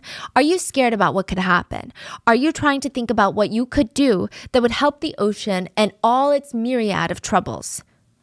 She would invite her friends over, and instead of talking about writing a book now to get Jeffrey to marry her or throw tea parties in her undergarments, Ghislaine was now spending all her time at dinner parties talking about saving the ocean, the deep sea, and all the animals that live there that need saving. It's like she was trying to tie herself to a bigger picture, a big cause that was more than, why is Epstein obsessed with massages? But some people who knew her said, she could not care less about the ocean, okay? At a conference in South Carolina, she was busy talking to everybody that would listen about Terra Mar. She sounded really passionate. So there was one filmmaker who had no idea anything about Ghislaine Maxwell's life, and he was convinced by her excitement to change the planet. So he offered to help her shoot this promotional video that would encourage viewers to sign a petition. They planned out the whole video, and just to make sure that he knew what was going on and what color she was going to wear, he asked her, wait, what are you going to wear? And she's like, oh, the Terra Mar shirt that I plan on releasing. Okay, yeah, that's perfect. But you should see me in my full leather outfit with weapons. He was like, that's so strange. That happened out of nowhere. And she's like, you know Lara Croft from Tomb Raider? I'm the real life version of her. He said it was incredibly but in a creepy way. Like there was something off about it. It was weird. Anyway, the next morning they meet up on the beach to shoot the video, and she's wearing the Terra Mar shirt, which looks like the I Heart NYC shirt, but it's I Heart squiggle squiggle, so like I Heart waves. She paired it with jeans and stilettos on the sand. Are you here to save the ocean or get some pictures for Instagram? He had no idea. The producer said it was more like a glamour shoot than anything. He said it's like she was trying to reinvent herself with the ocean, but she was the same exact person. And none of us can run away from ourselves. But Ghislaine still tried. She would go to the United Nations and give speeches about what we need to do for the oceans. People would even joke with her. You, Maxwell, seem to love it underwater. Wait, what does that mean? Because she loves water. Her dad drowned. Oh, man. Yeah, Ghislaine thought it was hilarious, apparently, and tipped her head back and laughed. She even went to a fundraiser event in New York City after Epstein's first arrest that was for stopping sex trafficking. She showed up, took a few pictures, and left. The fundraisers were confused why she even came, but also they noted she did not donate a single cent. And her sex trafficking partner in crime was now sitting in prison for the second time, suspiciously dead, just like her dad. Jeffrey Epstein was found suspended in his jail cell. His death was officially deemed a self-exit, but there's even a Wikipedia page called Jeffrey Epstein Isn't Dead. So there's a few camps of people out there. One group that thinks that he self-exited, another group that thinks that he was killed, and one group that thinks that he's not dead at all, that he's alive, and the Jeffrey Epstein in that cell is a look-alike. So let's explore the first theory very briefly, the official theory. Jeffrey Epstein self-exited. Experts stated that Jeffrey Epstein had no defensive wounds, and just going over his last few days in prison, people said that it was very tumultuous. A few days before Jeffrey's death, it stated that his state was declining very rapidly in regards to his mental health. It was reported that he was agitated, he couldn't properly sleep, the toilet in his unit kept running. So the prison had a toilet overflowing plumbing problem, so the whole place was infested with like feces, urine, and infested with rats and cockroaches. He couldn't sleep because the toilet was running all night and he has sleep apnea. So he would allegedly sit in the corner, sleep deprived, rocking back and forth, covering his ears, calling himself a coward. Sometimes he would just crawl up on the floor and try to sleep on the floor. He stopped showering. His beard was unkept. And a few days before his death, he attempted to self-exit. The psychologist stated, inmate has multiple risk factors for self-exiting as identified by BOP statistics. Let's be proactive. Jail officials noted in logs that Epstein was, quote, sitting at the edge of his bed, lost in thought, and, quote, sitting with his head against the wall. Another facility assistant emailed the jail official stating Epstein seemed, quote, dazed and withdrawn. She wrote, just to be on the safe side, can someone from psych come and talk to him? He also left a meeting with his attorney to go call his mom. His mom has been dead for 15 years. So it's speculated that perhaps he was losing his grip. Others felt like by self-exiting, Epstein was getting the last laugh. I mean, it's like he was saying, screw you, which a lot of people close to him said that it would fit exactly what Epstein would do. He was someone that wanted to have control till the very last end. He wanted to have the final laugh, the final say, the final word. Days before Epstein's death, he was making adjustments in his will that would impact how his assets were going to be handled. He changed it so that his $500 million-ish fortune would go to a trust in the U.S. Virgin Islands, the 1953 trust named after the year he was born, but we have no idea who the benefactors of this trust are. For all we know, he could still be paying the people who helped him commit these crimes. Right now? Yeah. Nobody knows where his money's at? This was really purposeful because by putting the money in a trust in the U.S. Virgin Islands, it would be really hard for the victims to get money. I believe there is a separate victim fund trust set up in the U.S. from the proceeds of his real estate sales that would go to victims, but still. He wrote to the U.S. gymnastics team doctor that was convicted of abusing athletes. Well, he wrote to him in prison. That letter never got to Larry, and we don't know what he wrote in the letter, but that was like a few weeks before his death. It was just odd. So people speculate, it seems like he self-exited. The next theory is that perhaps he was murdered. Some people think it's a little simpler. Maybe he was murdered by someone in prison, and maybe someone high profile paid someone in prison to do it. Maybe the inmate just didn't like people that abused children. Others stated, no, he was murdered by high profile people. It was a hit job. I don't know, but I do know that the two guards that were sitting 15 feet away from Jeffrey Epstein's prison cell when he was murdered or when he was dead, they were supposed to do rounds every 30 minutes, but they didn't. They just forged the documents and the records to make it seem like they did, but in reality, they were on their phones online shopping for furniture and motorcycles. They also fell asleep for 2 hours. They stated it was because they were overworked due to the lack of staffing. There were only 18 guards in the entire prison that day. That's 12 stories tall and houses close to 800 inmates. One of the two guards was on a 16-hour shift. So that was kind of their excuse of, that's why we didn't realize that he was dead in his cell. But other people thought, maybe that's not why. Maybe it's because you're not supposed to tell us what you saw. Did someone come in and kill Jeffrey Epstein and stage it? Maybe the guards weren't paying attention. Maybe they were. Jeffrey Epstein did tell a psychologist that he was too much of a coward to self-exit. And one psychologist wrote that Epstein was very future-oriented. He explicitly told her, why would you ever think I'm suicidal? I'm not suicidal, and I would never be. It's also stated that Epstein was supposed to be hopeful when he died because his attorneys were on the verge of filing a motion that would argue his non-prosecution agreement in Florida would apply in New York City somehow.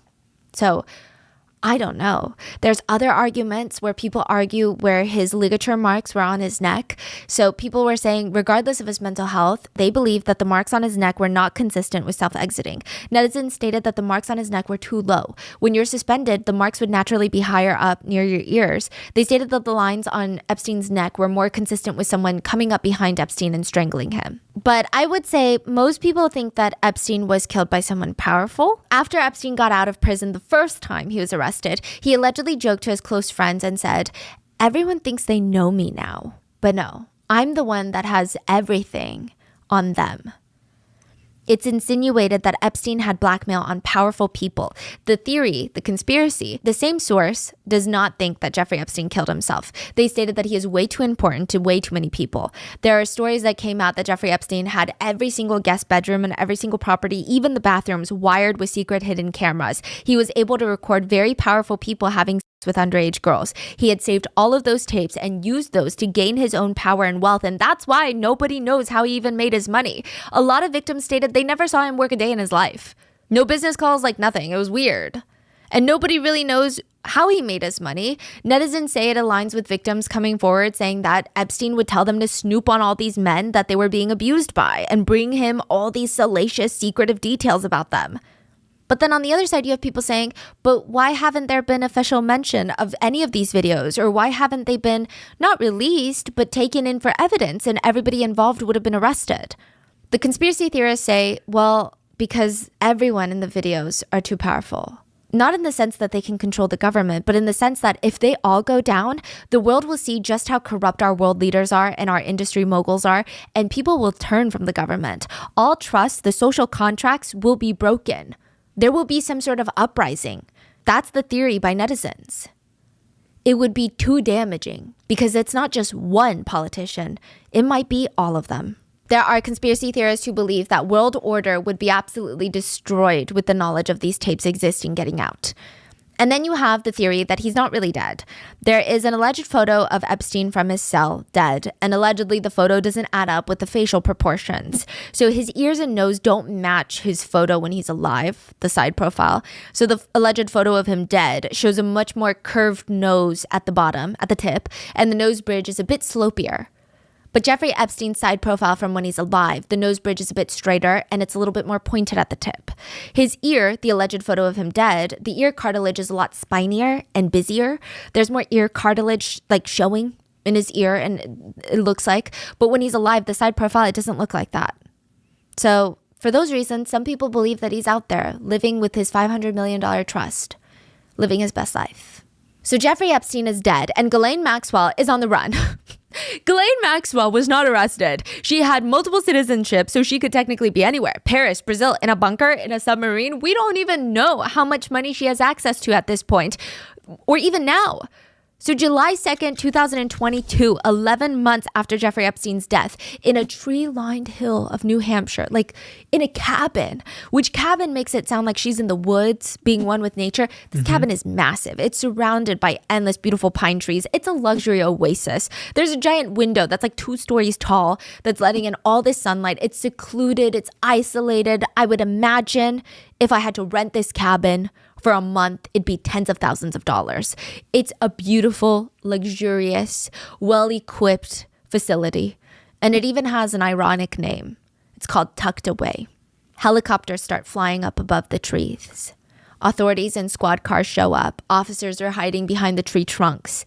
And they know that Ghislaine Maxwell is in there, and they're not leaving until they get her. So why is she in the US? We don't know. A lot of people speculate that she thought it would just die down. People would just kind of get over it. What? Yeah. This is a little goofy, but I mean, you have the FBI out there trying to get Ghislaine, and she knows this. She's done for. Like, she still tries to flee. She runs from room to room trying to outrun the FBI. They eventually found her, caught her, and her phone was covered in tinfoil because she thought the aluminum foil would block her cell signal. No way. Yeah. This is crazy. She was arrested at 58 years old, and she was facing 38 years to 50 years in prison. Now, people who knew Ghislaine personally said that she was like a shark, a great white shark. A lot of people say that she's a shark that was dealing with a lot, that she was struggling with deep insecurities, probably caused by her dad. I mean, there are theories that she was just looking to find another Robert Maxwell for her life. It's like she was chasing that feeling that she's never enough but wants to keep trying for a man. I think that there's a few ways that people perceive Ghislaine. I mean, especially the ones that were close to her or knew her personally. It seems like there's the ones that believe that Ghislaine was victimized by her father and that she was looking high and low to fill this gaping hole in her life for a father figure. She meets Jeffrey Epstein and she starts just going from this deeply wounded woman to a monster. That Ghislaine was so desperate for the attention and love for these men that she was willing to be a vile, evil being. I mean, side note, this is what some acquaintances and a small group of netizens believe. But just remember, to be a monster, you have to already have those traits in you. That's how I feel. But those close to the pair said, Ghislaine was obsessed with him. Genuinely would do anything for him. When the FBI raided Epstein's house, they found this hard drive that was registered under Ghislaine's name, and it could be inferred that she's the one using it. They found a Microsoft Word document that she was working on, and it read like Ghislaine's writing, but pretending to be someone else. It reads, Jeffrey Epstein and Ghislaine Maxwell have been together as a couple for the past 11 years. They are, contrary to what people believe, rarely apart. I always see them together. Ghislaine Maxwell is highly intelligent and great company with a ready smile and an infectious laugh. Jeffrey Epstein and Ghislaine Maxwell share many mutual interests and are a lot of fun together. They both have inquisitive minds. Jeffrey Epstein and Ghislaine Maxwell complement each other really well, and I cannot imagine one without the other. On top of being great partners, they are always best friends. I don't get it. What is that? It seems like she was writing it to submit it into some sort of article or newspaper. It's like she was just so obsessed with him. What kind of grown woman talks about her relationship, barely their relationship, in third person form? It's like she's needs to convince people that they love each other. Then there are those who believe that Ghislaine was just a monster. She's just an evil parrot. People said that when she would come into work at her dad's office, because of course she got a job there, she was just, when her dad wasn't there, she would just try to copy her dad. She would parrot her dad. She would be incredibly loud and aggressive. It's just she didn't have her own personality, but she was rude. She was evil. She did everything for herself. That's all she cared about at the end of the day was herself. Even what she did for Jeffrey Epstein, all these girls were a means to an end. Just to give you an idea, I mean, the way that Ghislaine treated people, especially the house staff, is insane. I do think that this is kind of crazy. She wrote a 58-page booklet with hundreds of checklist items on how she wanted things done in the residence. She would get infuriated if someone broke the oftentimes completely unreasonable rules. The rules read, in the grooming guest relations section, appearance is extremely important if high standards are to be maintained. A favorable first impression goes a long way. Personal cleanliness, good presentation, and a genuine and polite aim to please approach are very important. Try and anticipate the needs of Mr. Epstein and Miss Maxwell and their guests. Make guests feel pampered and welcome. Do not discuss personal problems with guests. Remember that you see nothing, hear nothing, say nothing, except to answer a question directed at you. Inobtrusive is the key. Wear the appropriate clothing, dark blue trousers with white golf shirts to be worn daily, long sleeve white shirts for dinner service. Items in pockets must not create a bulge or be visible. Do not address Mr. Epstein, Miss Maxwell, and other guests with hands in your pockets. Do not chew gum. Avoid using strong perfume or aftershave lotion. This could cause an allergic reaction. And smile. Another section is titled Proper Language. What you say is as important as what you do. Your language must include good diction and exclude swear words and slang. You do not say, yeah, sure, no problem, you bet, gotcha, I don't know. You do say, yes, mister, of course, miss, my pleasure, it's no trouble at all. You're quite right. I would be very pleased to. I have no idea, but I will find out immediately. To a compliment, you must say, you are very kind. Thank you, miss. I enjoyed doing it.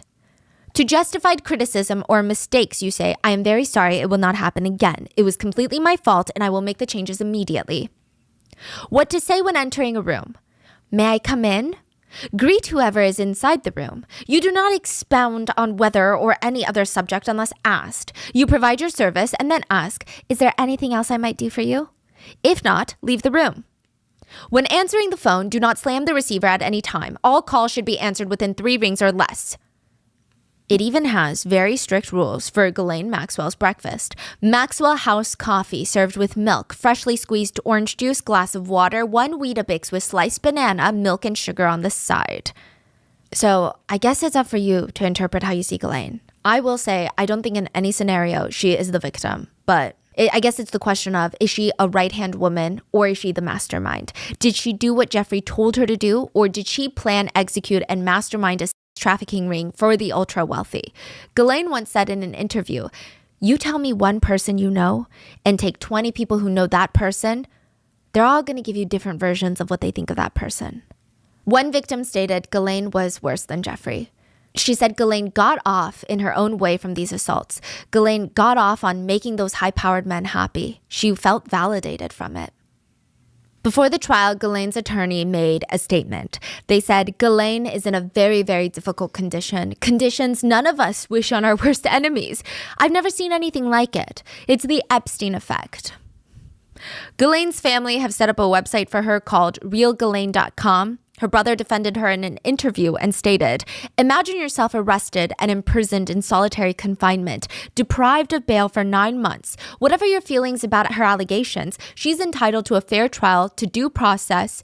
My brothers and sisters and I will never stop fighting for Ghislaine. The trial itself was very messy, mainly on the defense part. Ghislaine's defense attorneys just kept trying to insinuate that it's unfair that a woman is taking the fall for a man. In their literal opening statements, they said, ever since Eve was tempting Adam with the apple, women have been blamed for the bad behavior of men. The charges against Ghislaine Maxwell are for things that Jeffrey Epstein did, but she is not Jeffrey Epstein. She is not like Jeffrey Epstein.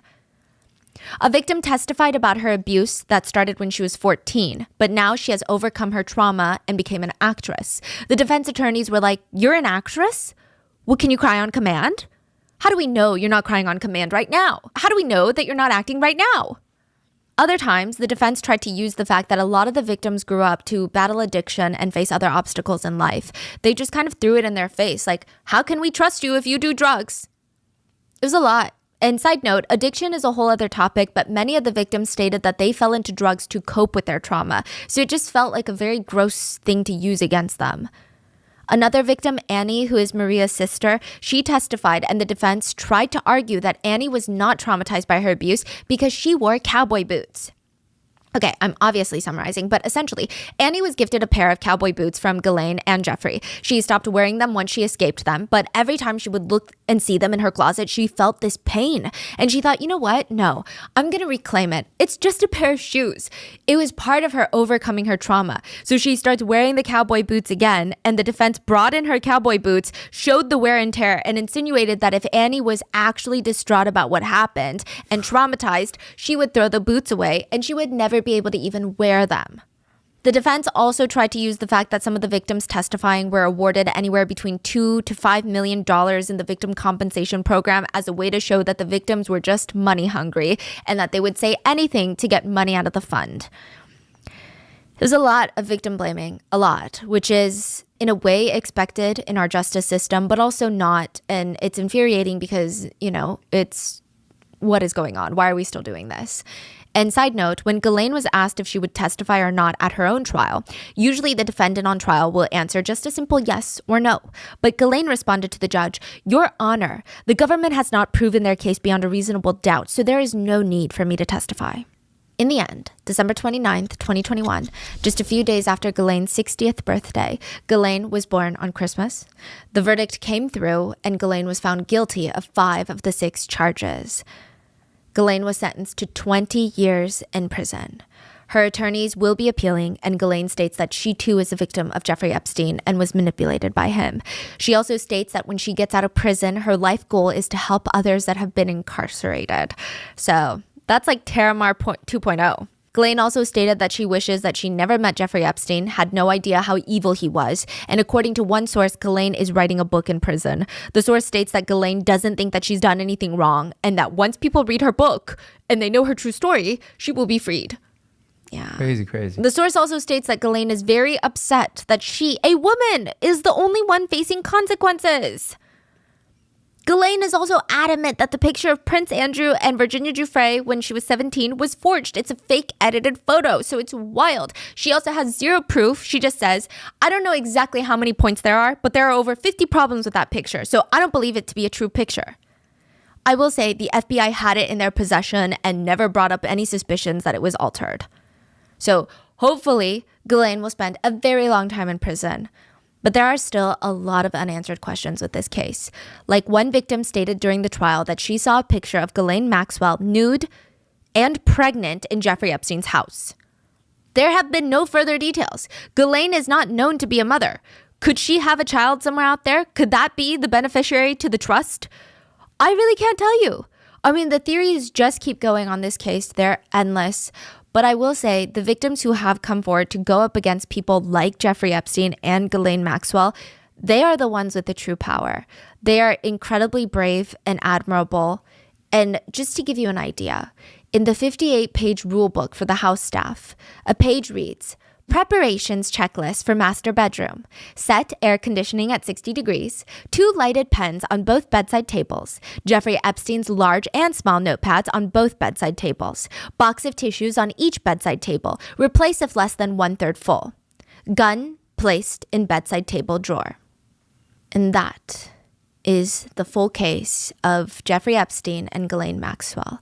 I mean, there's a lot more online if you're interested, but these are just what we know of them from online sources, those acquaintances, anonymous sources that have come forward. And I don't know, it's just more messier than I thought it would ever be. What are your thoughts? Let me know in the comments, and I will see you guys on Wednesday for the next episode. Bye.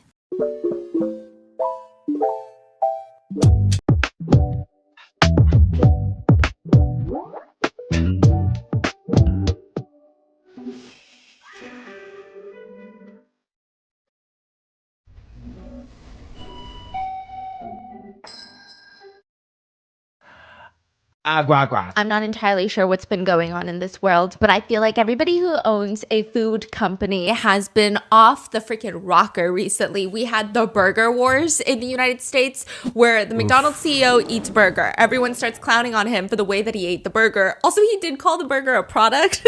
I love this product. It's a delicious product. So like it was just all sorts of weird. He was acting like a robot. And then all of a sudden, Burger King CEO is like, let me show you how to eat a burger. And then it got to the point where there were too many CEOs trying to show us, the regular people, that they also can eat burgers. And then it just got weird. It was almost like, I want to see every single fucking CEO of every major tech company. I want to see how they do the dishes, because that will tell me everything I need to know about you. Because the way someone does the dishes, it's like you've never done the dishes in your life. You can't fake it. Anyway, that has nothing to do with today's story. But today's story is about another food war that's happening in China right now. And I've never experienced a story like this in which one influencer, usually when you hear about influencers and restaurants, it just is gonna piss you off, okay? Because it's like, hey, you do pretty well for yourself. You don't need to be doing all of that to get a free appetizer. Like, it's just not that serious. Pay for your own food, tip your waiter. It's not that serious.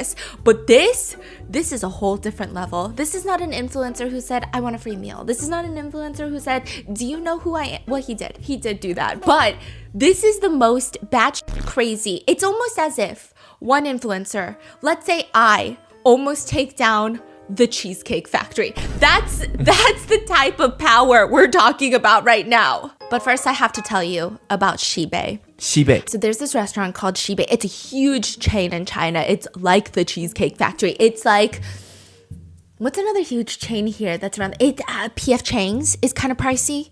Cheesecake Factory is kind of pricey.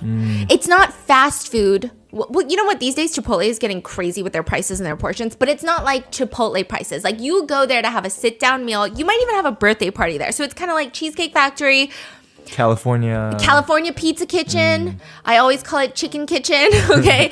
It's that level of food. But Xibei doesn't even market towards adults. They market towards the kids. They say, bring your kids in, because we have the healthiest kid menu that you've ever seen in a chain restaurant. Here's the thing about Xibei. They say, you go to any other freaking restaurant and you look at the kids menu, it's 3 things. It's gonna be like chicken nuggets and fries, butter noodles, and that's about it. Grilled cheese. There's no real food for the kids. But Xibei said every order that you have, I mean, the kids menu is just as long as the adult menu. Everything is made fresh. Everything is so good. It's the highest material. It's organic, non-GMO. They do every single ad for this. They're not like organic and non-GMO? The kids menu is. Oh, Yeah. I see. Wow. So they do a lot of advertisements about this. They'll do family advertisements where the entire family is blindfolded. Do you see where I'm going with this? No. Could you imagine where I'm going with this? No. And they're all holding up their chopsticks in the air. It just says, order with your eyes closed. Every dish is delicious. It's just like every single advertisement. There's this whole advertisement where there's this little girl who's reading the menu at Xibei. And she's like, what does organic mean? And then the waitress is like, I'll show you. Grabs her hand, takes her to the fields. Then she meets another girl who's the daughter of the farmer. And they're like, this is what organic means. We have to look for pests ourselves because we don't use harsh pesticides. And they have a magnifying glass and they see a ladybug. And I'm like, see, that's what would convince me to get into gardening. That's how I tried to get into gardening. And then I saw the real bugs that plants attract. And I was like, fuck no, okay? So they're like, we look for the pest. Every seed. Instead of buying 2 Barbie dolls, I bought this organic seed. And then they plant the seed together.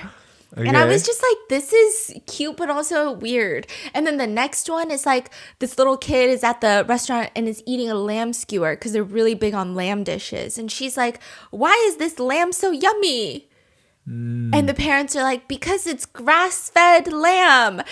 then it just takes you to see all the lambs. And I was like, why would you do that? Why would you do that? But they do that, okay? So with everything that Shibei has been promoting, your impression of the restaurant is certainly their food is going to be made fresh on the spot, prepared with the best ingredients. The brand positions itself as a family restaurant, so you're paying premium prices. Their pricing is at a level which it's kind of like Din Tai Fung prices. Explain Din Tai Fung for people. Okay. Din Tai Fung is a Taiwanese brand of food where you go there. There's locations in California and one in New York. I don't know anywhere else that has one, but you go and you sit down and you say, ooh, you know what? I do want an appetizer. Can I get the cucumber dish? $8 for a fucking cucumber dish. Tiny. But it's Then so good though. Then Stephanie's the waiter favorite. comes out. Oh yeah, I didn't fuck it up, okay? So then the waiter comes out. Pulls up a mukbang video. Stop! Don't remind me, okay? Stop it right now. I think everybody actually knows exactly what restaurant we were talking about. I still cannot walk into a single Din Tai Fung without someone going, I've seen your videos eating Din Tai Fung. And I go, oh. Then the waiter pulls up with this tiny little, you know those like peach tree dishes that scientists use? Like that size of a dish. And it's precisely one mini Persian cucumber cut into different little slithers and then dipped in chili oil. Delicious. $8 and I order it every single time. It's so good.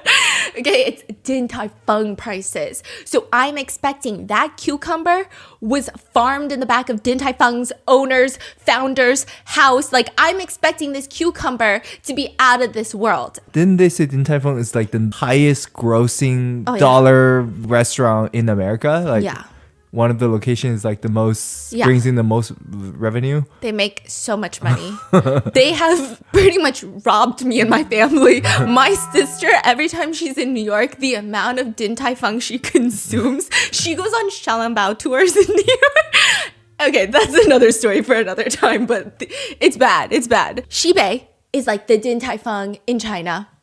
It's not the same, but it's kind of the same. I think it's like Din Tai Fung, Xibei, Haidi Lao. They're all in that same sphere of they're in every single city. Everybody knows them, and everyone knows that when you go, you're not getting an affordable meal, but hopefully you're getting a good meal. But Xibei, even compared to Haidi Lao, is super expensive. Haidi Lao in the US, I think, is really me. expensive. But I think Haidi Lao in China is less expensive because when you get a kid's meal at Haidi Lao, I don't know why the kids aren't eating the hot pot, but if you get like a kid's meal of a hamburger, I don't know why they're getting hamburgers. You know what? I have so many questions, actually. Okay, but there's a Chinese hamburger that you can order at Haidi Lao. Which is hot pot in China. Yeah, it's a hot pot, so you would think it's something else. Like you would expect some sort of dry pot for the kids or something. But no, they get a hamburger on the kids' menu and it's $1.28 if you use a coupon. Without the coupon, it's $4.25. But everybody uses coupons in China. Oh yeah, my researchers were telling me, you don't know what the coupon game is in China? They're like, oh my God, you're so dumb. So they're like, okay, let's say you come to China. The food delivery God, I game. remember the coupon now when I was young. What do you mean? Why are you? Because when you get a coupon, you actually save the coupon. Because that's your like future meal. Like it gives you the day. You can enjoy this in the next 2 months. So you keep that coupon until you can afford the burger. So you go there, hand in the coupon, the money. Oh, I remember this now. Wait, that's They so don't do that cute. here? They do, but the coupons in America are kind of ass. It's like when you spend $50, you get 30 cents off. Huh? And I'm like, then I might as well not spend the $50 to get 30 cents off. But my researchers were telling me it's not even just the coupons. Coupons and delivery systems are crazy. So they were saying in China right now, it's been a problem. All the food delivery apps, you know how Uber Eats, Grubhub, DoorDash, they're all a luxury in the US. Like I want to use it for every meal. It's like, oh, okay. Like now you're paying for the delivery and tip as you should. You got to tip the drivers. However, in China, I guess the major companies are in such a battle of who's going to take over the delivery space that the deliveries are so quick and they're cheaper than if you were to go to the restaurant yourself. So people will actually do the thing where they get on the delivery app, redeem the coupons inside the restaurant, and then pick it up and take it to go. Oh, Because they'll give see you the discounts. price, yeah, online on the delivery app, and then see it in person, and it's cheaper on the delivery app. Wow. Yeah, so they self-deliver. It's been crazy, okay? Now, Haidi Lao, kids menu, $4.25, $1.28. Xibei, much more expensive. much more expensive. You're talking about like at least $6 and then easily goes up. And also, just so people know, $6 doesn't sound like a lot, but in China, times 7, that's 42. Just imagine spending $42 on a kid's meal. Like literally, because that's kind of how much people make, and on a child. Exactly. I just have a question for parents out there. If you have a child and let's say you got a piece of delicious lobster and the best part is the top part of the lobster, do you give it to your 2-year-old who doesn't appreciate the taste of lobster? Or do you consume it because that kid doesn't appreciate the taste of lobster yet? Well, maybe when they're 10, they'll appreciate it. Like, Expose yourself. Yeah, because I'm so curious about it, because I see my sister and she's like saving all the good parts, and I'm like, hey, so I've met your kids, they're gremlins and they'll eat like sticky rice off the floor. I think you should also enjoy some food once in a while. She's like saving all the pretty parts. I'm like, this is crazy. I've seen the way your kids eat. Okay. No, anyway, their food ranges around like $6 for a kid's meal, and the best comparison that I can give you is there's no comparison. It's just a solid restaurant, mid-range to high-end, and everybody comes and it's a good time. It's the family restaurant brand. And not to mention, when you go into Shibei, they give you an hourglass and they guarantee that all the dishes are going to be served before the hourglass ends. I don't know how much time is in that hourglass, but if it doesn't come in that time, you get your meal for half off. Damn. But September 10th, 2025, there's this influencer by the name of Lo. Now, Lo is a very interesting influencer because he looks like a middle-aged physics teacher. I don't know how else to describe Lo to you. He's got a dad build, he's got a physics teacher build, and he wears glasses, and his hair is like a little bit past the prime all the time. It's like every time you look in the mirror and you go, I should probably shower and wash my hair. That's how his hair is all the time, and I love him for that. He talks just like a physics teacher too. Yes. With no, what is it? No, his cadence is just pure monotone. 那个时候的作文你们也知道，直到今天跟我的学生同学。 But he's top string influencer. Yeah, he is. He's the speed of China. He's ISO speed of China, and this is how he looks and this is how he talks. And honestly, I think it's kind of endearing. But he goes onto Twitter, or like Weibo, which is Chinese Twitter, and he posts, "It's been a long time since I last ate at Shibei. After getting off the plane today, I had a meal there with my colleagues, and I realized almost everything was pre-prepared, and it was still so expensive. It's honestly disgusting. I really hope the government pushes legislation soon to require restaurants to clearly indicate whether they use pre-prepared food." Okay, let me give you some context. There is also a war going on in China of pre-prepared food. This is a huge thing in China. So when you go into a restaurant, everyone is expecting you to get the wok flavor. They say that's why you go out to eat. You eat at home because you need it to be affordable and it's good. And sometimes you'll order food because it's cheap, but that you're expecting pre-prepared food. Pre-prepared meaning these restaurants are almost like ghost kitchens. Okay. They have a big distribution center. Yes. Okay, I don't know if I need to explain the food dishes that you eat in China to people, because when you go to eat at a restaurant, like it's not sesame chicken, right?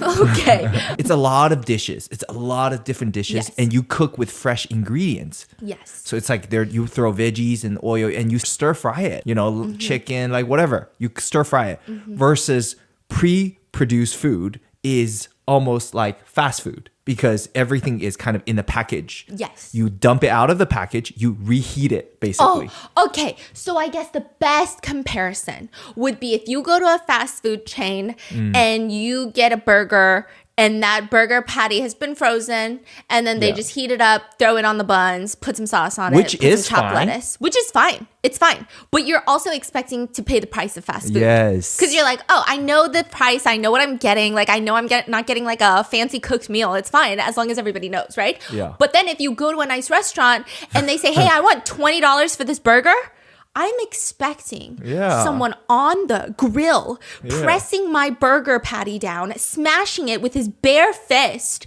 adding an heirloom tomato on top. Like, I'm expecting the highest quality burger that I've ever inserted into my mouth. That's what I'm expecting. And that is what's going on with Shibei. Or at least you would assume, until Lo, the influencer, comes around and he says pretty much everything in that restaurant has been pre-prepared. Meaning, if you were to order some sort of delicious broth, well, guess what? It's not delicious because he thinks it comes from the main kitchen, which is outsourced, and then they just heat it up at the store. They microwave it. They microwave that shit. And he's like, what's the difference of me just going to get ready to eat meals from the freezer section of the grocery store and then cooking it at home? It would be a lot cheaper. So he posts this all over Weibo and it starts going viral. And I just need to give you some context on Lo. And I think that Lo's life and career history is one of the most fascinating things that I have ever witnessed, because he is, at the end of the day, someone who fails at everything except being an influencer. I don't know how it worked out, but like he has failed everything else prior to that. Like he was actually considered one of the very first batch of influencers that made it to the spotlight. He's old, by the way. He's like probably 50s. Yeah, and he's like the Wang Sutong of the influencers, but just like very different. So he's clearly not as rich as Wang Sutong, although he is quite a very wealthy man, okay? Not nearly as rich. A little bit older, definitely. More nerdy. And he's got time. This man has time. So when Wang Sutong goes after other celebrities, he'll do a tweet and then he'll forget about it because he gets very busy buying his dog, I don't know, diamond-crusted watches. And then he'll remember it and then he'll come back to it and do another tweet. But this man takes time. If he doesn't like someone, he holds a press conference. I'm not even fucking kidding you. He's done this every single time he didn't like someone. He holds a press conference. And people eat it up. Yes, and people show up. It's not even him sitting there live streaming and eating dinner and being like, you know what, I will address the rumors. It's not like that. It's a there's a podium. There's people sitting in a line. It's a press briefing. I'm like, we need to do stuff like that more often. We need to do that here. Like, I don't want these like drama breakdowns anymore. I want everyone to have press conferences. I want it to be live streamed. I want a bunch of drama channels sitting as in the press pool. And then they're raising their hands, asking questions. That's what I want. Could you tell me, are you Alex IX or EX? Like, I need that. I need that in a press conference format. I don't want interviews. I want a press conference. So that's what he does. And this man actually started off as an English teacher. So the fact that he can understand this entire video is sending me into a different dimension. I'm sorry, I didn't mean that you were nerdy. He does look like a teacher. No wonder he carries himself like a teacher. Yeah. And he blew up on the internet because people said that he was very comedic in his teaching. Really? Yeah, and then that's when it clicked for me. That you and I grew up so differently.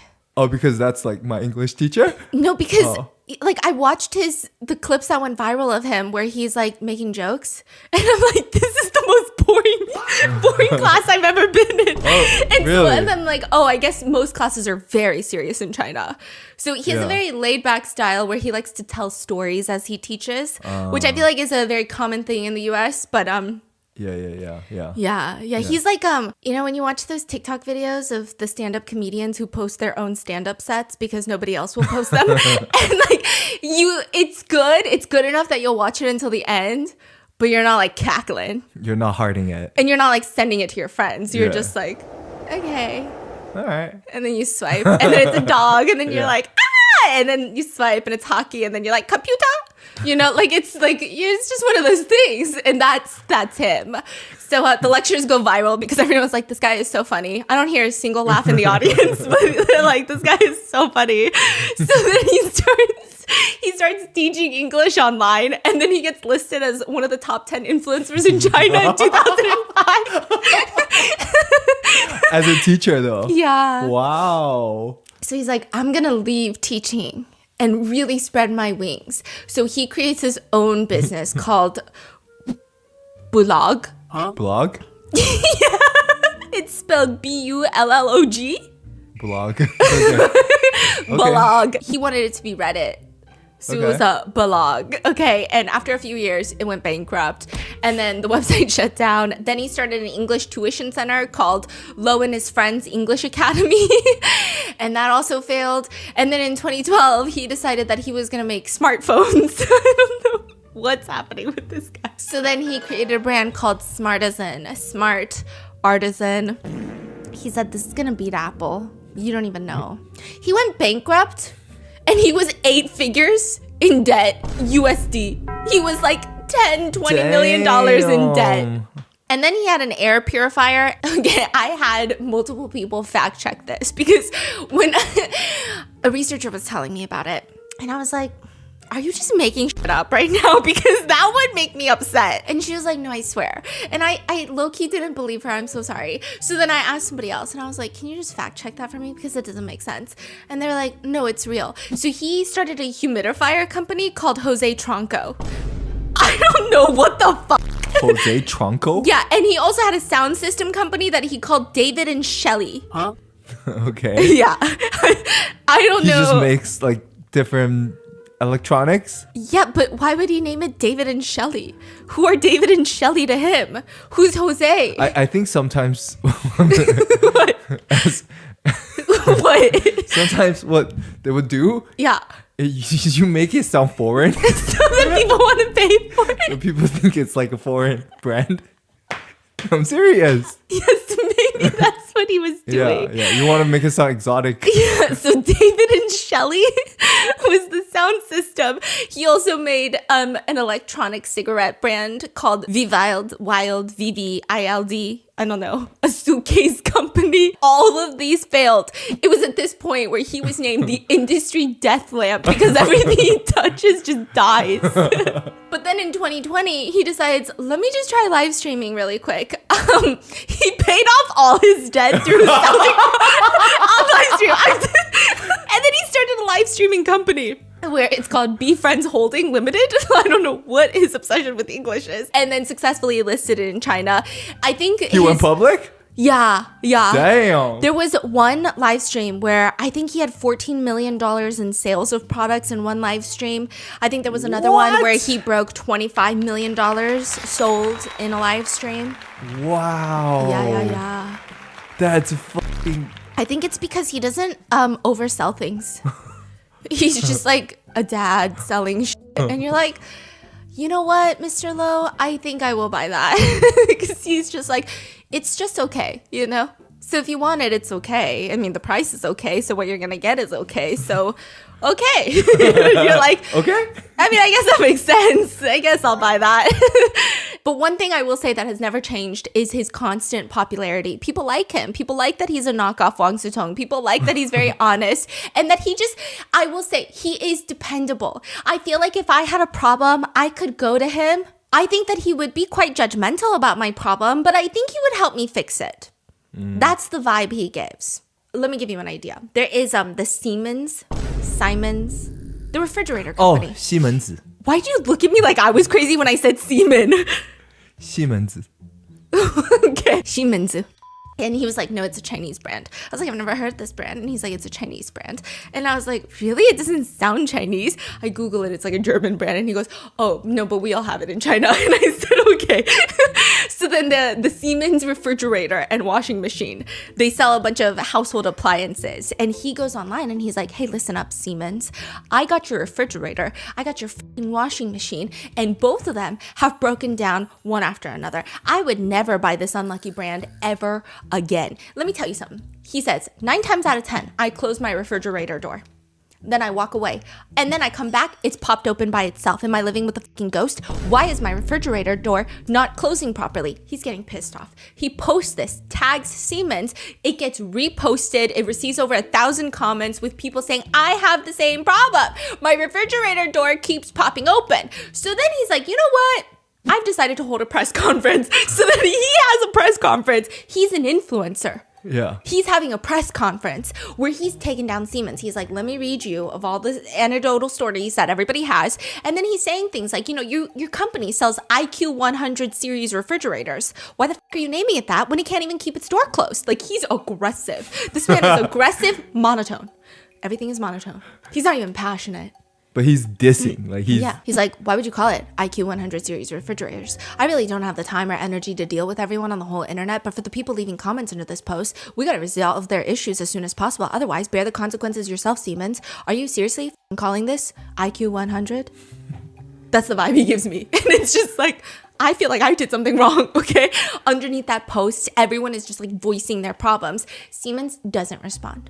For months, he's going at it. Press conference after press conference after press conference. He's talking to major news publications. He's going out there interviewing himself and other people. Like, he's doing all of it. Even then, Siemens is not reporting anything. He's going into electronic stores. He's talking to Siemens employees, and all of them are kind of bratty. I don't know why. That pisses him off some more. He gets extra pissed off at that. Like, why are you treating me like I'm dumb? So then what does he decide to do? He has another press conference, but this time outside of the Siemens headquarters in Beijing. And this is actually like quite poetic, but they had lined up 3 Siemens refrigerators, and he's got a mallet. And he just starts beating it to a pulp. And then this is when all the news stations are like, we gotta go! We gotta go! So then they show up and That's they're like the recording it. Rimowa fire. The Rimowa drama is crazy right now. There's this guy who got a Rimowa suitcase, and they're like freaking expensive. Okay, like the big metal one, I think it's like, I don't know, like $2,000. And it was open on the baggage claim. Open. And he said this is the 3rd time it's happened. He's like lighting the Rimowa suitcases on fire. All these different brands are getting involved. Yeah. I think even like a condom brand got involved. Wrap it up, pack it up. I don't know, right? So lots of people are getting involved, except for Rimowa. What are they doing? But they even hold up a sign, like a protest. So they beat up the refrigerators, and then they all sit and take like a class photo outside the Siemens headquarters. And it's actually like really sweet. Okay, the sign says, kindly request that Siemens admit their issues and solve the refrigerator door issue. And everyone's just like smiling.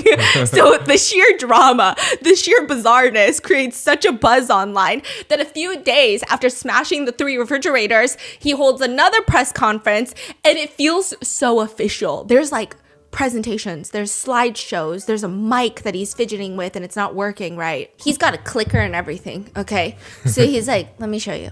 From the image above, you can see that this one refrigerator has a white component on the door, while this one does not. That small component is what helps the door close properly. And he explains that these 2 brand new refrigerators he had just purchased, and even offered to show the media the receipts. Clearly, the quality control was off and something had gone wrong because that white part is gone. So the whole point of a refrigerator is to keep the door sealed and maintain a stable temperature. If the fridge can't even keep its door shut well enough to stay cold, then what's the point of a refrigerator? But for months, Siemens did not want to acknowledge this, did not provide us consumers with any sort of solution, and did not offer a formal apology. And everyone's like, trying to put sunglasses on him, you know, in the press conference. Like, people are loving this shit. And so he goes around and he's doing more press conferences until finally the president and the CEO of Siemens China had to issue a formal apology. They had to set up a special hotline and a dedicated Weibo account to assist anyone experiencing issues. They also offered free on-site inspections for those who needed it, and they could install a door closer at no cost. But it wasn't just Siemens. Okay, this guy goes against everybody. Another notable fight was he got into a fight with the CEO of Zealer. Zealer is like a huge tech and lifestyle content platform that was like founded by this guy named Wang. This is back when he had his Smartisan phone. So the Wang guy doesn't like the Smartisan phone, reviewed it, and was like, hey, so it's ass. So then he was like, you know what? I'm going to fly to your city, and we're going to have a press conference debate. So they sit down and do a full debate. They said that this is the closest thing that China has had to a presidential debate. That's what a lot of people were saying. Okay. Yeah, they were saying it was fucking cutthroat. Other media outlets, like Forbes, were even saying this was the closest thing that China had to a presidential debate. That's not me saying that, okay? That was them. And Lo does not come. Like, this man does not come to a fist fight with his fist. He doesn't even come to a fist fight with a knife. He comes to a fist fight with a fucking F-13 fighter jet and a tanker and drone bombs. Okay, this guy is so insane. He did not bring a PowerPoint because I think the logistics of setting up a PowerPoint, maybe the other guy, Wang, didn't want it. So he had printed out giant flashcards that were twice the size of his body, and he was flipping through them one by one, just going completely overboard, confronting this guy in person. So he won? Yeah. So, I mean, his phone sucked ass. So the review was valid, okay? But he won the debate. He won the debate because he's that crazy. He'll have headers on his PowerPoint. Incorrect facts. Then he'll put it down and list all the incorrect facts. So he's a debater. He's he can. Debater. That's why he's good, right? Oh, yeah. He had another one that just said slander.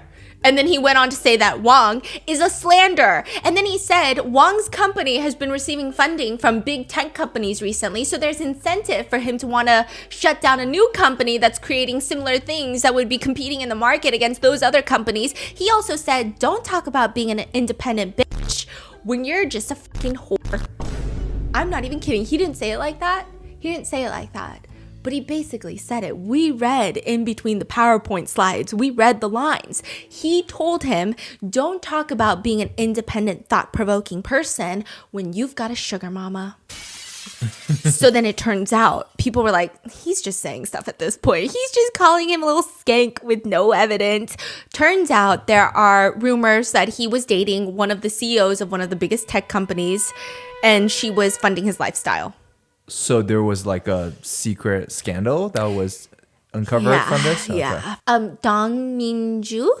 Dong Minju? Yeah. Okay, sorry. Who is she? I don't know. Compare her to someone. Like a Mark? Like a Jeff? I don't know. Like Oprah Winfrey? I don't know. Wait, what? I just know she's old and rich. Oh, okay.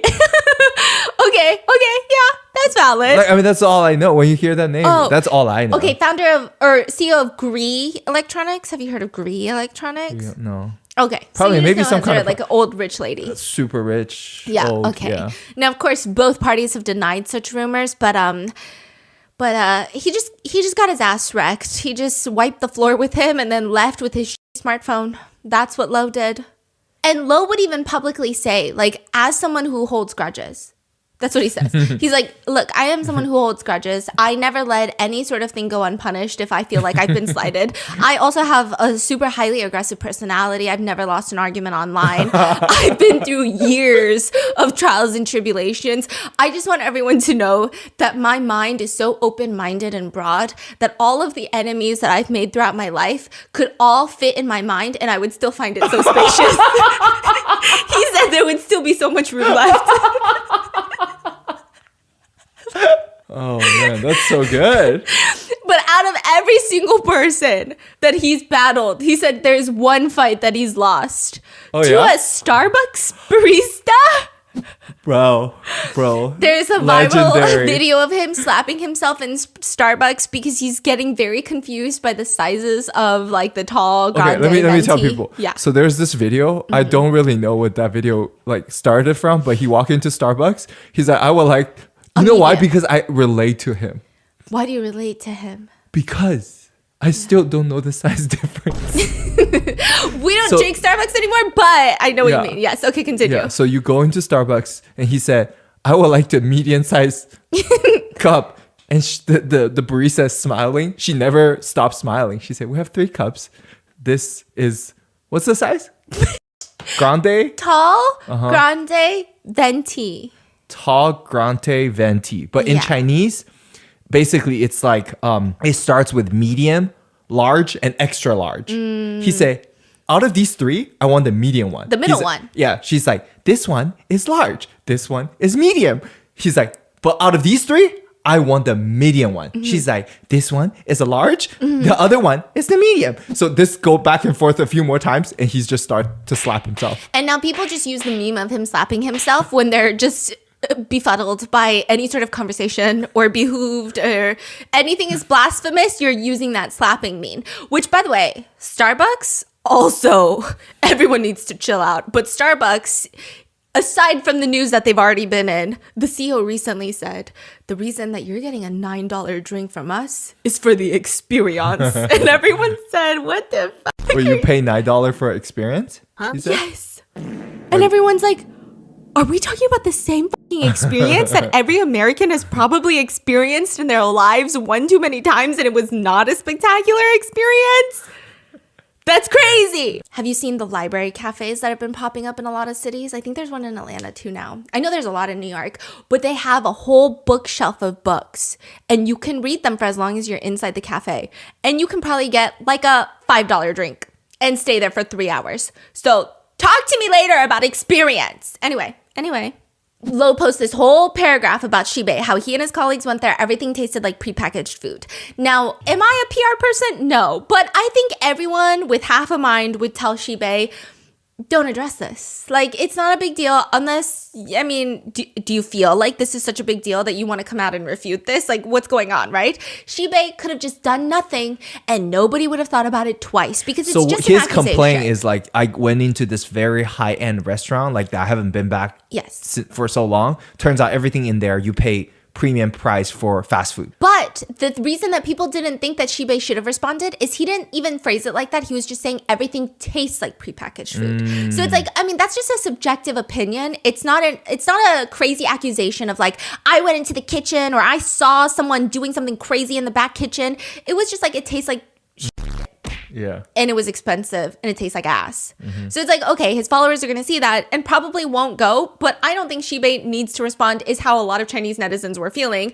But then you have to realize that the CEO of Shibei, his name is Jia Guolong. Jia Guolong. Jia Guolong. Okay, we're going to call him Jia. And he has a personality that I would say is nearly identical to Lo. Like, they are two peas in a pod, two boobs in a bra. Like, they are the same person. I'm the same. That's it, okay? So they're both headstrong debaters. They don't know when to stop. They just grab a knife and they start stabbing, and then it's too late when they look down and they've stabbed their own leg 10 times. Like, you're like, why did you do all of that? This clash was going to become inevitable. The entire drama takes up the whole month of September 2025. Influencers are getting pissed off because they're like, did you not just see I broke up with my boyfriend? Hello? Hello? But no, everyone's like, let me see these two middle-aged men spar it out online over food. When opportunity strikes, you have to seize it. Amazon Prime's same-day delivery helps you say yes before the moment slips away and turn maybe next time into yes right now. Got asked out on a last-minute date but have nothing to wear? Don't take a rain check. Say yes. Prime can get you the perfect fit just in time to make that dinner reservation. Did your best friend suggest a spur-of-the-moment road trip? Make it happen. Clean underwear and a travel pillow delivered before you can even pack the car. Are the kids begging for an impromptu astronaut-themed slumber party tonight? Say yes and make it epic. Prime gets you everything from glow-in-the-dark stars to a projector to popcorn fast. And the memories made in that spaceship fort made out of blankets, absolutely priceless. Say yes to the moments that don't wait. Visit Amazon.com/Prime to find millions of items delivered fast. Same-day delivery, it's on Prime, available in select areas. Terms apply. So Shibei's boss responds. On that same day, Lo made the post. A media reporter had called one of Shibei's press outlets to inquire about the issue, and the worker notified them that at their location, all the beef is made in the morning that day. Their noodles are hand-pulled. All their vegetables are delivered fresh to the store, made to order. And then Jia comes out and he tells the interviewers, after I saw Lo's Weibo post, I immediately booked a flight to Beijing. You know, my family had all gone to sleep. I was so angry I couldn't fall asleep. It was like 3 a.m. I was downstairs by myself. I had grilled skewers. I ordered a bottle of alcohol. I was smoking a cigarette and I was really thinking about it. And I'm like, we don't need all that. Like, this is, imagine the CEO of Cheesecake Factory giving us his life story like this. I would be like, whoa. I pour myself a glass of whiskey. I got super high and that's why we have 50 cheesecake flavors. Like, what's happening right now? Then they go to the same Shibei location where Lo had eaten and he starts making several statements to the press and even customers who are now recording. And he said, September 10th, I have this all written down. Lo, 4 friends walk in. Order a total of 15 dishes. So he's talking to the reporter right now. It's not a press conference, right? No, it's not a press conference. He's just chatting with a reporter with the iPhone recording, right? Yeah, and he's giving me the energy of your father. You know what I mean? And I mean that with love. But like, your dad is not the most press ready man. Yeah. He will look into a camera and say, what the fuck? And that's Jia. And I love that for him, okay? So he's just looking into the cameras and he's like, listen, let me tell you what happened. Lo and 4 friends, 5 of them, they walk into the store and this is around 2:30 p.m. He's setting the scene. They order 15 dishes. They finish their meal in about an hour. I mean, they're ravenous. They're eating the food. And then they left only 2 dishes unfinished. And then after paying, the staff even asked them, how was your meal? And they said, not bad, which is pretty good, right? So then the servers asked if they want to collect their reward points. And they're like, yeah, let me give you my reward account. they get the reward points. Then they leave. Now, about the 2 unfinished dishes, let me tell you what those 2 dishes were, right? So it was the scallion and ginger grilled fish and the tender grilled lamb chops. They didn't finish the scallion and ginger grilled fish and the tender grilled lamb chops. Why? Because those 2 dishes always take longer to serve. So they're usually the last ones at the table. So they were served last. And like I said, when our employees asked how was the meal, they said, not bad, not bad. They took their reward points, and after an hour, they left. And then they say everything from Shibei is pre-prepared. It's so disgusting. None of our food is pre-prepared. Every dish has its standard cooking process. How the ingredients come, some are from the central kitchen. You know, some are sent to the store when they're frozen and defrosted and further prepared. Some go into the oven, some go into the seasonings, others go through the cooking process. Every dish has its own standards. So starting tomorrow, here's what I'm going to do. And this is when you should... He got too excited. Yeah, he saw all the cameras pointed at him and he said... Baby, this is why I think you need to run by every single idea to at least 3 different people. I genuinely think that's the only marriages that I've seen work. Is you have one person is very impulsive and the other person is like, no, absolutely not. You're not doing that. That's it.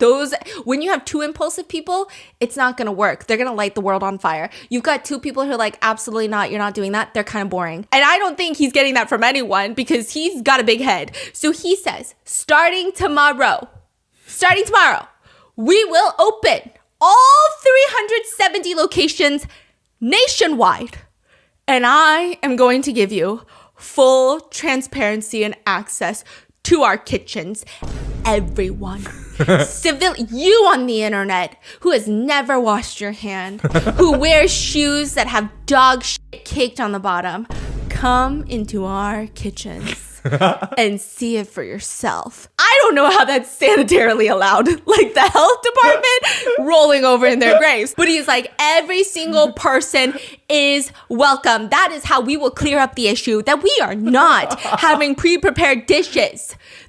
What are you guys talking about? So look it up yourself. Come. Everyone come. One come, all come. We're all coming together. It's heated rivalry. Heated kitchenry. Heated cook. Heated... You know what's not heated? None of their food, okay? So then people they take that seriously because this blows up on the internet. The next day, every TikTok is like... Yes, every influencer, every TikToker, every live streamer, everyone who doesn't even have a TikTok account makes a TikTok account and they're running to Shibei. They're like, this is the best shit that we've ever seen. Now, none of these chefs that are working in any of these locations are responsible for their boss's actions. And none of them, I will tell you, not a single one of them was prepared. I don't even think there was a company-wide email that was sent out. I think a lot of these people got off their shift, laid in bed to brain rot, and then saw their boss saying that and said, what the fuck are we doing tomorrow? That's what I think happened. They're on Douyin scrolling. So then people start coming into the kitchens. Reporters are coming in. Camera crews are coming in. And there are just multiple videos that go viral within moments of Shibei opening their locations across the nation because you've got a lot of confused chefs. And they mean well. They're so likable, but they're fucking confused. They don't know why you're here. They think they're famous now. So they just start answering questions they don't know the answers to. What? Let me explain. Okay, so one of the first viral moments that comes out is, I know you guys are crazy about your broths. The way that his mom brings over a chicken broth, and she's like, I've been stewing this for the past 48 business days. You drink every last drop. And I go, yes, ma'am. You guys brew this broth for ages. She's like, this is broth from our ancestors. I'm like, yes, ma'am, I'm drinking it. And then the chicken, she's like, you don't even need to eat the chicken in the chicken broth. And I say, but why? It's chicken in the chicken broth. And she goes, the broth has all the nutrients. There are mushrooms I've never seen inside this chicken soup. It's so good. It's so delicious. So then one of the chefs is like, yes, come in. He looks very confused. He also looks like he just got the job. So he just, and everyone's pointing the iPhones at him and he looks starstruck. He doesn't know which camera to look at. So he's kind of doing the thing when you take family pictures and you're like alternating between cameras and talking. So he's looking at the camera and he's like, yeah, so I started the slow cooked chicken broth this morning, and they're like, oh, let me go look. Now, slow cooked chicken broth almost has this like white color because you've been stewing it for so long. It's like all that gelatin, all that collagen. It's like that. That's the amazing part of it. So then they're looking at it, and someone's like, yeah, can you just like go through the soup and show us what's inside? Just fucking broth. So they're like, wait a minute, how do you just have broth? How did you make chicken broth without the chicken? Did you throw away the chicken? Where's the chicken? Right? He's like, no, I add the chicken later. So then they're like, wait, what do you mean you add the chicken later when it's a chicken broth? Because you had to cook the broth using the chicken. That's how you get the chicken broth. And he goes, no. Okay, so I get this plastic bag and it has chicken broth in there. I cut it with scissors and then I put it in there and then I slow cook it. How long does it take you to slow cook that? 6 minutes. So everyone goes, how can you say you slow cooked it when it's only been on the stove for 6 minutes? And then there are so many times where these poor chefs get asked questions by these TikTok influencers and they all just look blank. And they all look like, what the fuck? That's a good point. So then he's just like, they're like, so then where's the chicken? And he's like, oh yeah, let me go get that. So then he brings out another plastic bag. And it says frozen, fully cooked, pre-prepared food. On the bag. Pre-prepared food. On the bag. Expiration date in 9 months. So then he's like, this is the chicken. I feel like this boss has never seen how his food is made. Someone lied to him. Someone told him something and he took it to heart. Someone said, our food is fresh. No, he just watched the ads for the company. He's like, oh yeah. That lamb right there? Yes. Organic.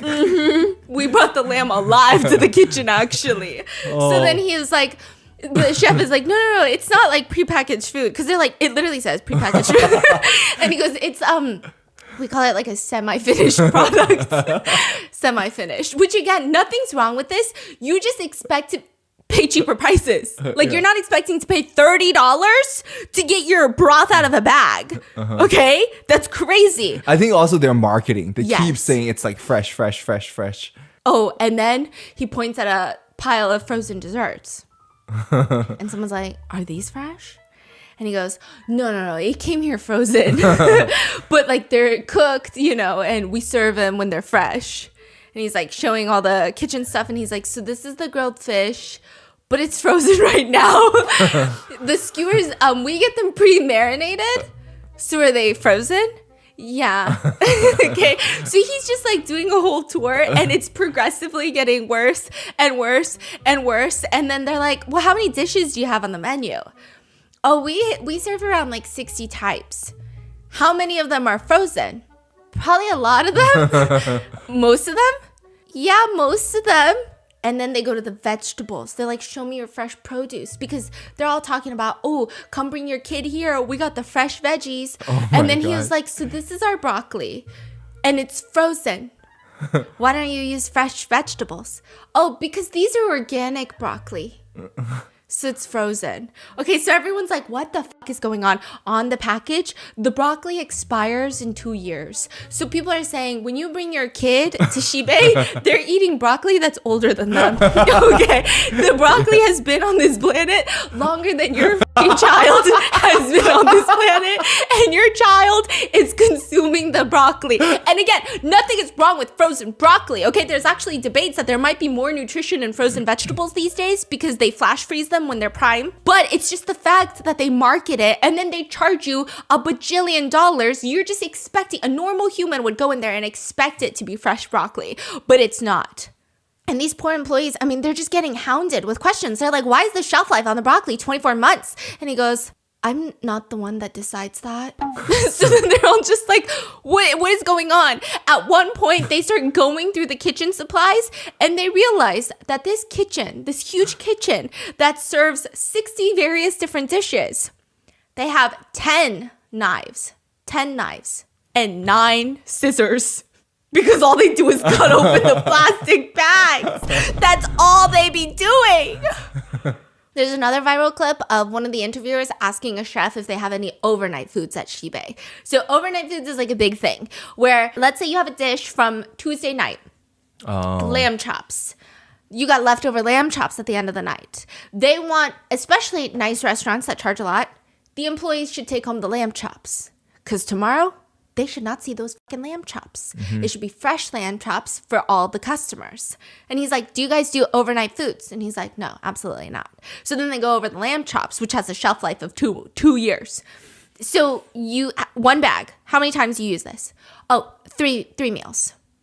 So we do 3 meals. Okay, so let's say you only get 1 order of lamb chops for dinner tonight. What do you do with the rest? Oh, so then we'll probably do it for lunch and dinner tomorrow. So then they're like, okay, so then it's overnight food, yes? The chef pauses, and you can see his brain moving, and you can see him contemplating whether or not Heidi Lau has an opening for a job, okay? So he's just standing there, and he's buffering, and then all of a sudden, he just starts aggressively nodding and says, overnight. We do overnight. Okay. All the comments, the netizens love the chefs, by the way. They're like, the Shibei chefs are the most honest people I've ever met in my life. They say that, to be honest, aside from their boss who is a liar, every single one of their employees is so honest. Like, they can't even lie if their life depended on it. So with that, with Lo doing nothing but really just tweeting once or twice about Shibei, the comments say, Lo landed a blow on Shibei, but it wasn't fatal. The subsequent 99 blows were self-inflicted, and every single one of them was fucking deadly. Another person says, at most, Lo gave him a light tap, but Shibei couldn't save face and ended up stabbing themselves to death. Like, what the fuck is going on right now? Nobody knows.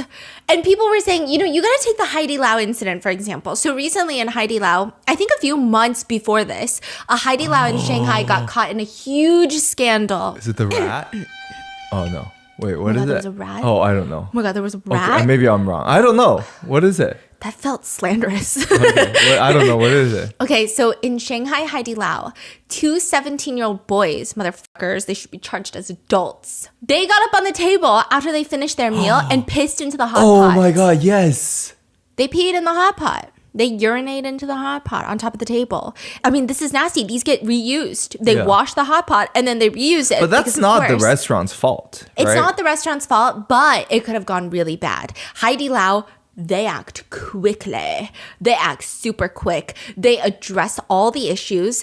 They don't try to cover it up. They immediately gut the store. People said it was like they're building a brand new store. They got rid of like everything. Store? They got rid of everything to show how serious they were about their hygiene. And then on top of that, if you dined at a Heidi Lau on that day, you're getting 10 times what you paid for food.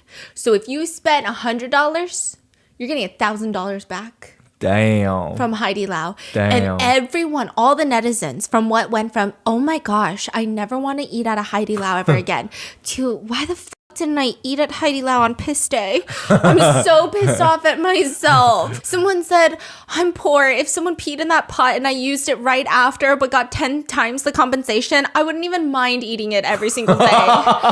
Someone said, if I had known this, I would have at least sold my house and gone to eat at Heidi Lau that day. Other people said, there are always such big opportunities in the big cities. Okay. Some other people are saying, I spend so much money every time I go to Heidi Lau. I feel like there's no meaning in working anymore when I could have just gotten 10 times back if I had just gone there that day. It's like the lottery system. So they turned this insanely negative thing into a damn, I wish I ate there on piss day. So people are like, Shibei should have done something like that. But instead they didn't. Okay, another similar incident with overnight food. Have you heard of Mixue? Mixue? M-I-X-U-E. How do you pronounce that? Mixue. Mixue. The boba tea? Yeah, they have a location in New York now. Yeah. Oh my gosh. Okay, so they have a bubble tea chain. This was around like World Consumer Rights Day. They became one of the companies that were exposed in this investigative expose, slamming the door open, opening Pandora's box, because they have these 50-cent lemonades, and everyone knows what it is. It's water and lemons. And then they have orange. It's like hand punched orange, they say. So they like, you know how when you make a cocktail, you kind of, I don't know what it's called, muddle them, I don't know. Yeah, but you kind of smush it around. Yeah. But instead of adding alcohol, they just add water. So it's 50 cents. You're getting hydrated. It's not too sugary. And it's like a nice cold refreshment. It's like spa water, cucumber water, 50 cents. I would pay for that, right? Especially if I'm out and about and a water bottle is more expensive. I'm getting the 50-cent cucumber water.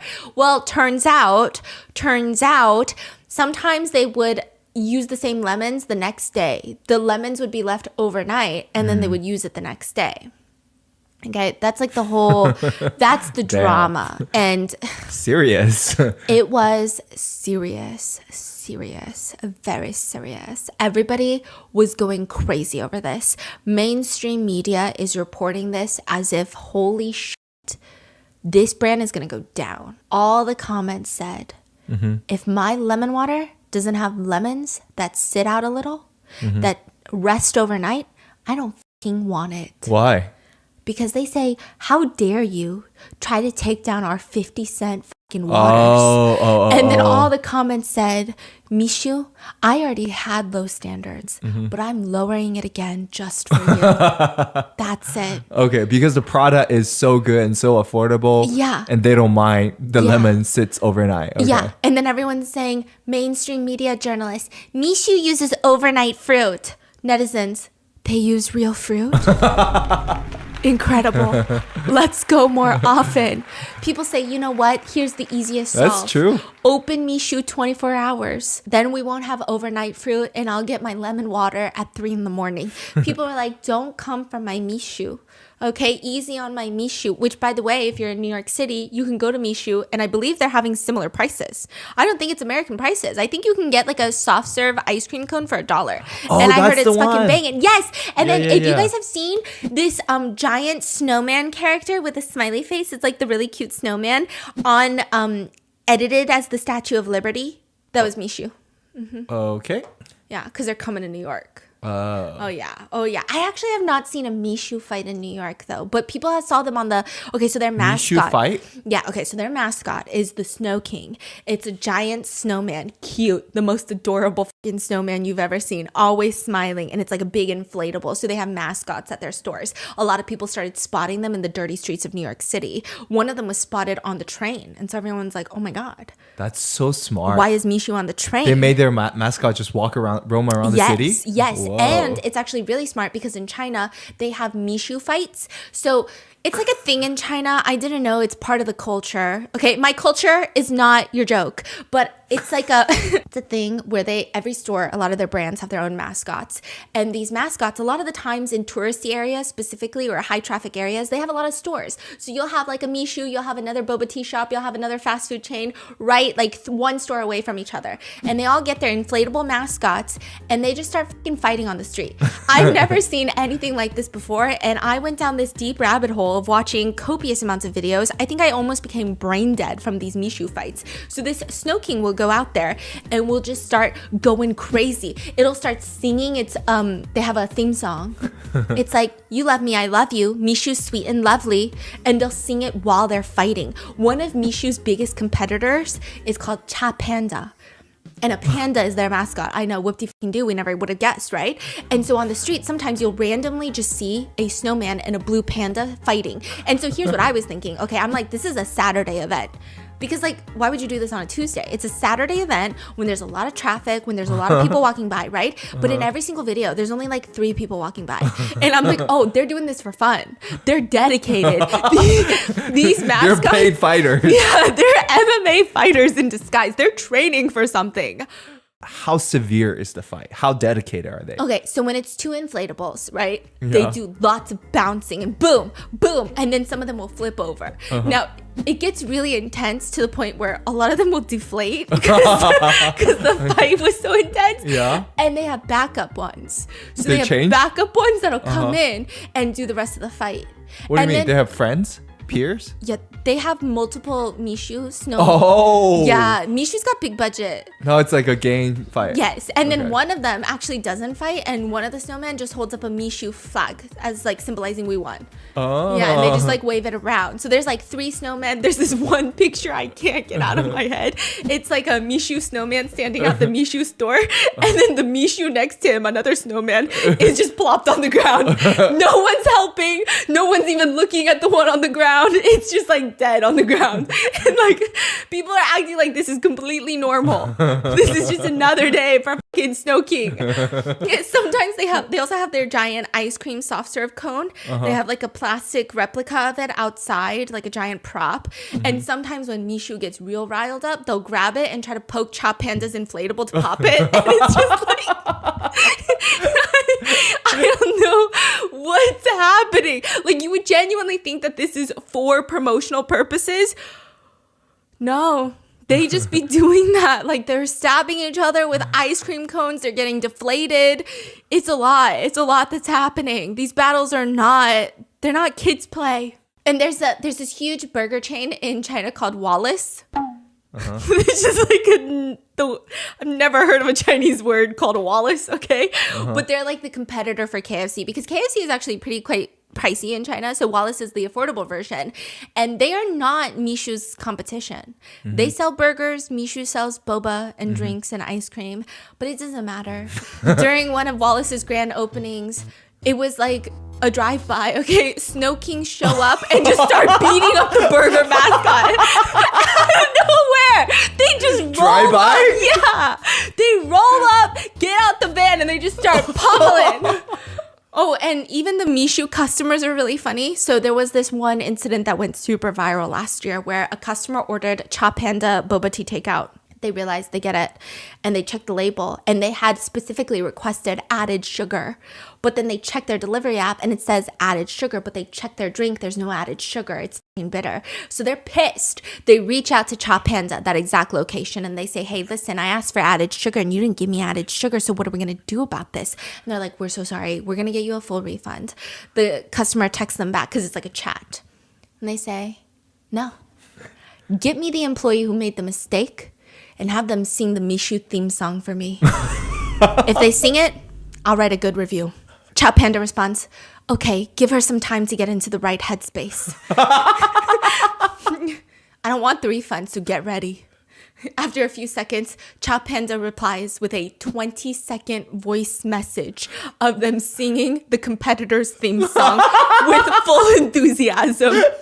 They did the entire song, not the one-line motto, the entire song. Customer said, I forgive you. They respond, thank you, dear. Yo, this is too good. What the fuck is happening right now? Good. Yeah, their soft serve is only $1.99 in New York, so you should go get it if you're in the city. But they're also just like roaming around. I want to see some mascots fights in the city. I need to see Snow King in action. The only thing I can think of is Jollibee. That's the only thing I have. And because it's been going so viral in New York, everyone's been talking about it. Everyone's like, fuck Starbucks, fuck all these expensive matcha brands, go to Mishu. And everyone is posting the Statue of Liberty with Snow King. And all the New Yorkers are saying, one day this place will be yours. Everyone's obsessed. How did we get here? Oh, yeah. That's how Shibei should have done it. That's what I was trying to say. Yeah, just get that mascot and just like, bap, bap. Exactly, but they don't. They open up their kitchens, and now look at the shit that you've caused. Look at this mess that you have caused. So this goes on back and forth for the entirety of September and into October. And at this point, Shibei is losing $600 million of revenue. Like, they're losing so much money. Their stores are becoming empty to the point where finally they apologize and they make a whole list of all the things that they're going to fix in the store. They're going to stop using GMO seed oils for all the adults' food since they don't use it for the kids' food. They're going to lower prices by like 20%. They start doing these crazy promotional coupons, and they start doing the most cringe PR. So usually when things settle down, people were expecting Shibei would just try to bolster the image that they're using healthy foods again and like try to provide evidence, try to provide proof of it. They did do this thing where they installed security cameras in the kitchen, and then that security feed is depicted to the customers that are sitting in the restaurant. So you can see what's going on in the kitchen, and they're switching up the cooking processes. Whoa. Look, like they are doing a lot, but they're also doing a lot of cringe PR moves to try and save their reputation. So they post this entire story of a Shebay employee, and she's sitting there and she's like, this is the story of 7-year-old Mao Mao. Mao Mao means hair, right? Yeah. Okay, so she's like saying that there was this mother who had seen all the recent news of Shebay and told her son that they're never going to eat at Shebay anymore. And this entire story is so dramatic. The waiter is like, the moment the 7-year-old Mao Mao walked into the shop, he rushed straight towards the manager, wrapped his arms around her legs, and burst into tears. And Mao Mao's sudden actions left Fang Fang, the manager, in just frozen in place. Like, what on earth is going on? Are you okay, child? And he's explaining, my mom recently saw discussions online and casually said to the family, maybe we shouldn't take the kids to Shebay this Sunday like we do every Sunday.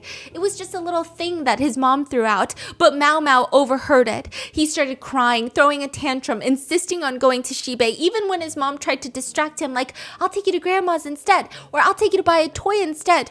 Instead, he resisted all temptations, and he was determined to have his Shebay kids' meal. That was his promise with Shebay.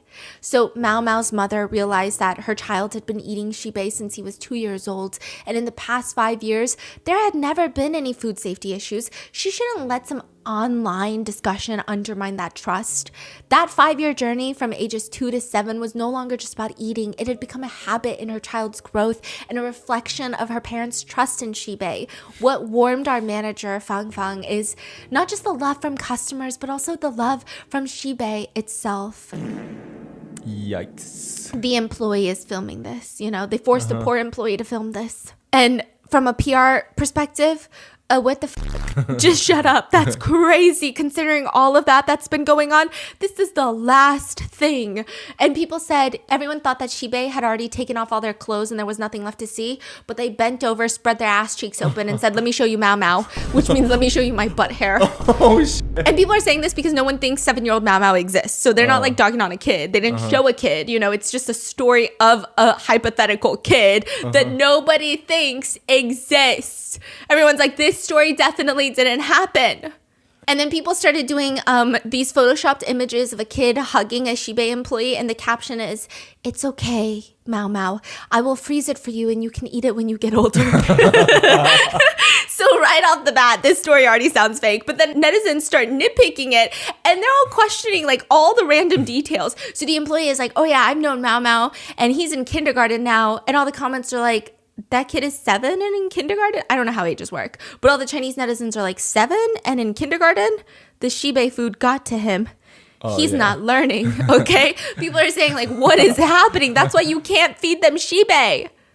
Then the second story that they come out with, they start doing these like employee stories of how much the employees love, Shebay and how their customers love it. So this one employee is like, I was serving this elderly man and he was an old man. He was from Inner Mongolia and people love a very specific noodle there. And Shebay's version, he said, is very authentic. So he asked me if I could bring him lamb soup and another separate bowl of soup, but only charge him for one. So I said, sure. And I told him I would check with the manager, and that's how we first met. From then on, every time he came in, he would go to one of the private rooms. He would look for me. And everyone's like, this is starting to sound like a grooming type of situation, but okay. I served him from 2002 to 2004. And one day he called me and said that he's staying at a retirement home now. Whenever he came to get takeout, I would just pack him a week's worth of food and write down the menu from Monday through Sunday. And I don't know which part touched him, but I guess our sincerity at Shebay really mattered to him. And then he told me that he had this 1-bedroom property and wanted to gift it to me. I was only 17 at the time. I was so shocked. I didn't know what to 17 at the time? Yeah. Yeah. What in the world? I didn't know what to say and I politely refused. Later, She started working when she was 15? Everyone said, wait a fucking minute. Is Shebay admitting to child abuse? Yeah. Like child labor laws being broken? What? Who wrote that? Yeah, and she said, later he moved to the retirement home and we stopped contacting each other. But I still think the sincerity we have at Shebay is really special. And everyone Okay. said, okay, well, first of all, this is clearly a made up story. But second of all, even if it were a remotely true story, like you were getting groomed. You were getting groomed. And your bosses are telling you that this is a cute story. You were getting groomed. You were 17. And also they're like, wait, let me analyze this. This man walks in. He said, let me get 2 bowls of soup and I want you to charge me for one. Yes. And yet he wants to gift you his house? What? Other people are saying, you started working 2 years ago. You were 17 when he offered the house, so you were 15. So is Shibe saying that this is child labor? They're abusing the laws. Is that what's happening? And then other people are saying, you can tell grandpa that he can still eat Shibe at the retirement home. You can just prepare him 2 years worth of food. It'll be fine. And then someone else said, let me just finish the story for you. In the end, the two of them, the 17-year-old and the harabaji, the grandpa, get married and they have a kid named Mao Mao. Because they're saying all of this is fake. These are imaginary characters. Then the last story, they do another story.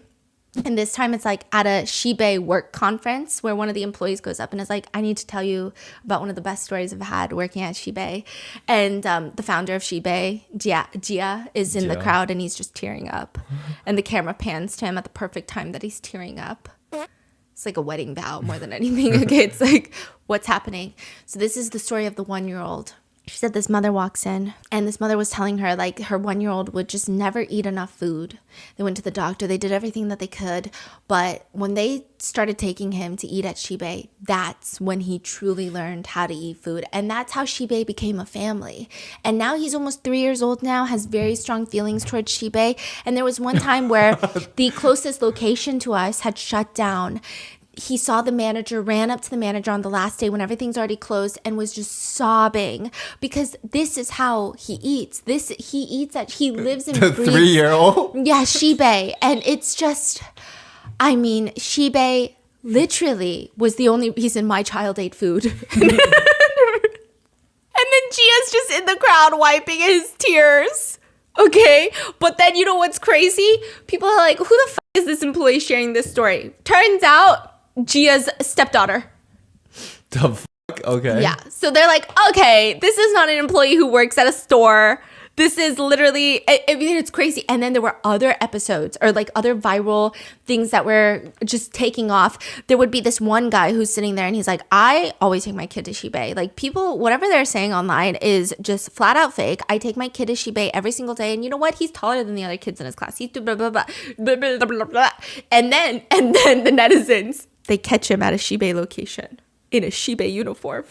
And they said, wait a minute. So Shibe is having employees pretend to be customers online, allegedly, and posting videos endorsing Shibe. Embarrassing. They can't take an L. They can't take the L. So then people are like, okay, let me just title this drama out for you. Episode 1, the Mao Mao who cried because they couldn't eat Shibe. Episode 2, the uncle who wanted to gift a home after drinking soup in Beijing. Episode 3, the barely 1-year-old baby who couldn't have Shibe. Waiting for episode 4 now. Yeah. And then people said, I come up with the next script. A terminally ill patient eats at Shibe 3 days later. Wow, they're cured. Because that's how crazy it's been getting. But what's crazy is people are going on Redbook. And a lot of Shibe locations are packed. They got lines out the door. Why? They're doing lots of promotions. They've lowered the prices across the board. And it seems like, I don't know if they're going to make a full comeback, but it seems like they're doing okay. What are your thoughts? This is like the weirdest Chinaverse story I've ever encountered in my life. I never knew it would get this crazy because we have lots of influencer restaurant dramas in the US where it's always like the influencer is like, I want free appetizers for a story. And then it's like, okay, that's crazy. But this is crazy. This is, wow. I thought it would be more on the lines of that. But this is a $600 million call out by an influencer and an even crazier food chain owner. What are your thoughts? Leave it in the comments and I'll see you in the next one.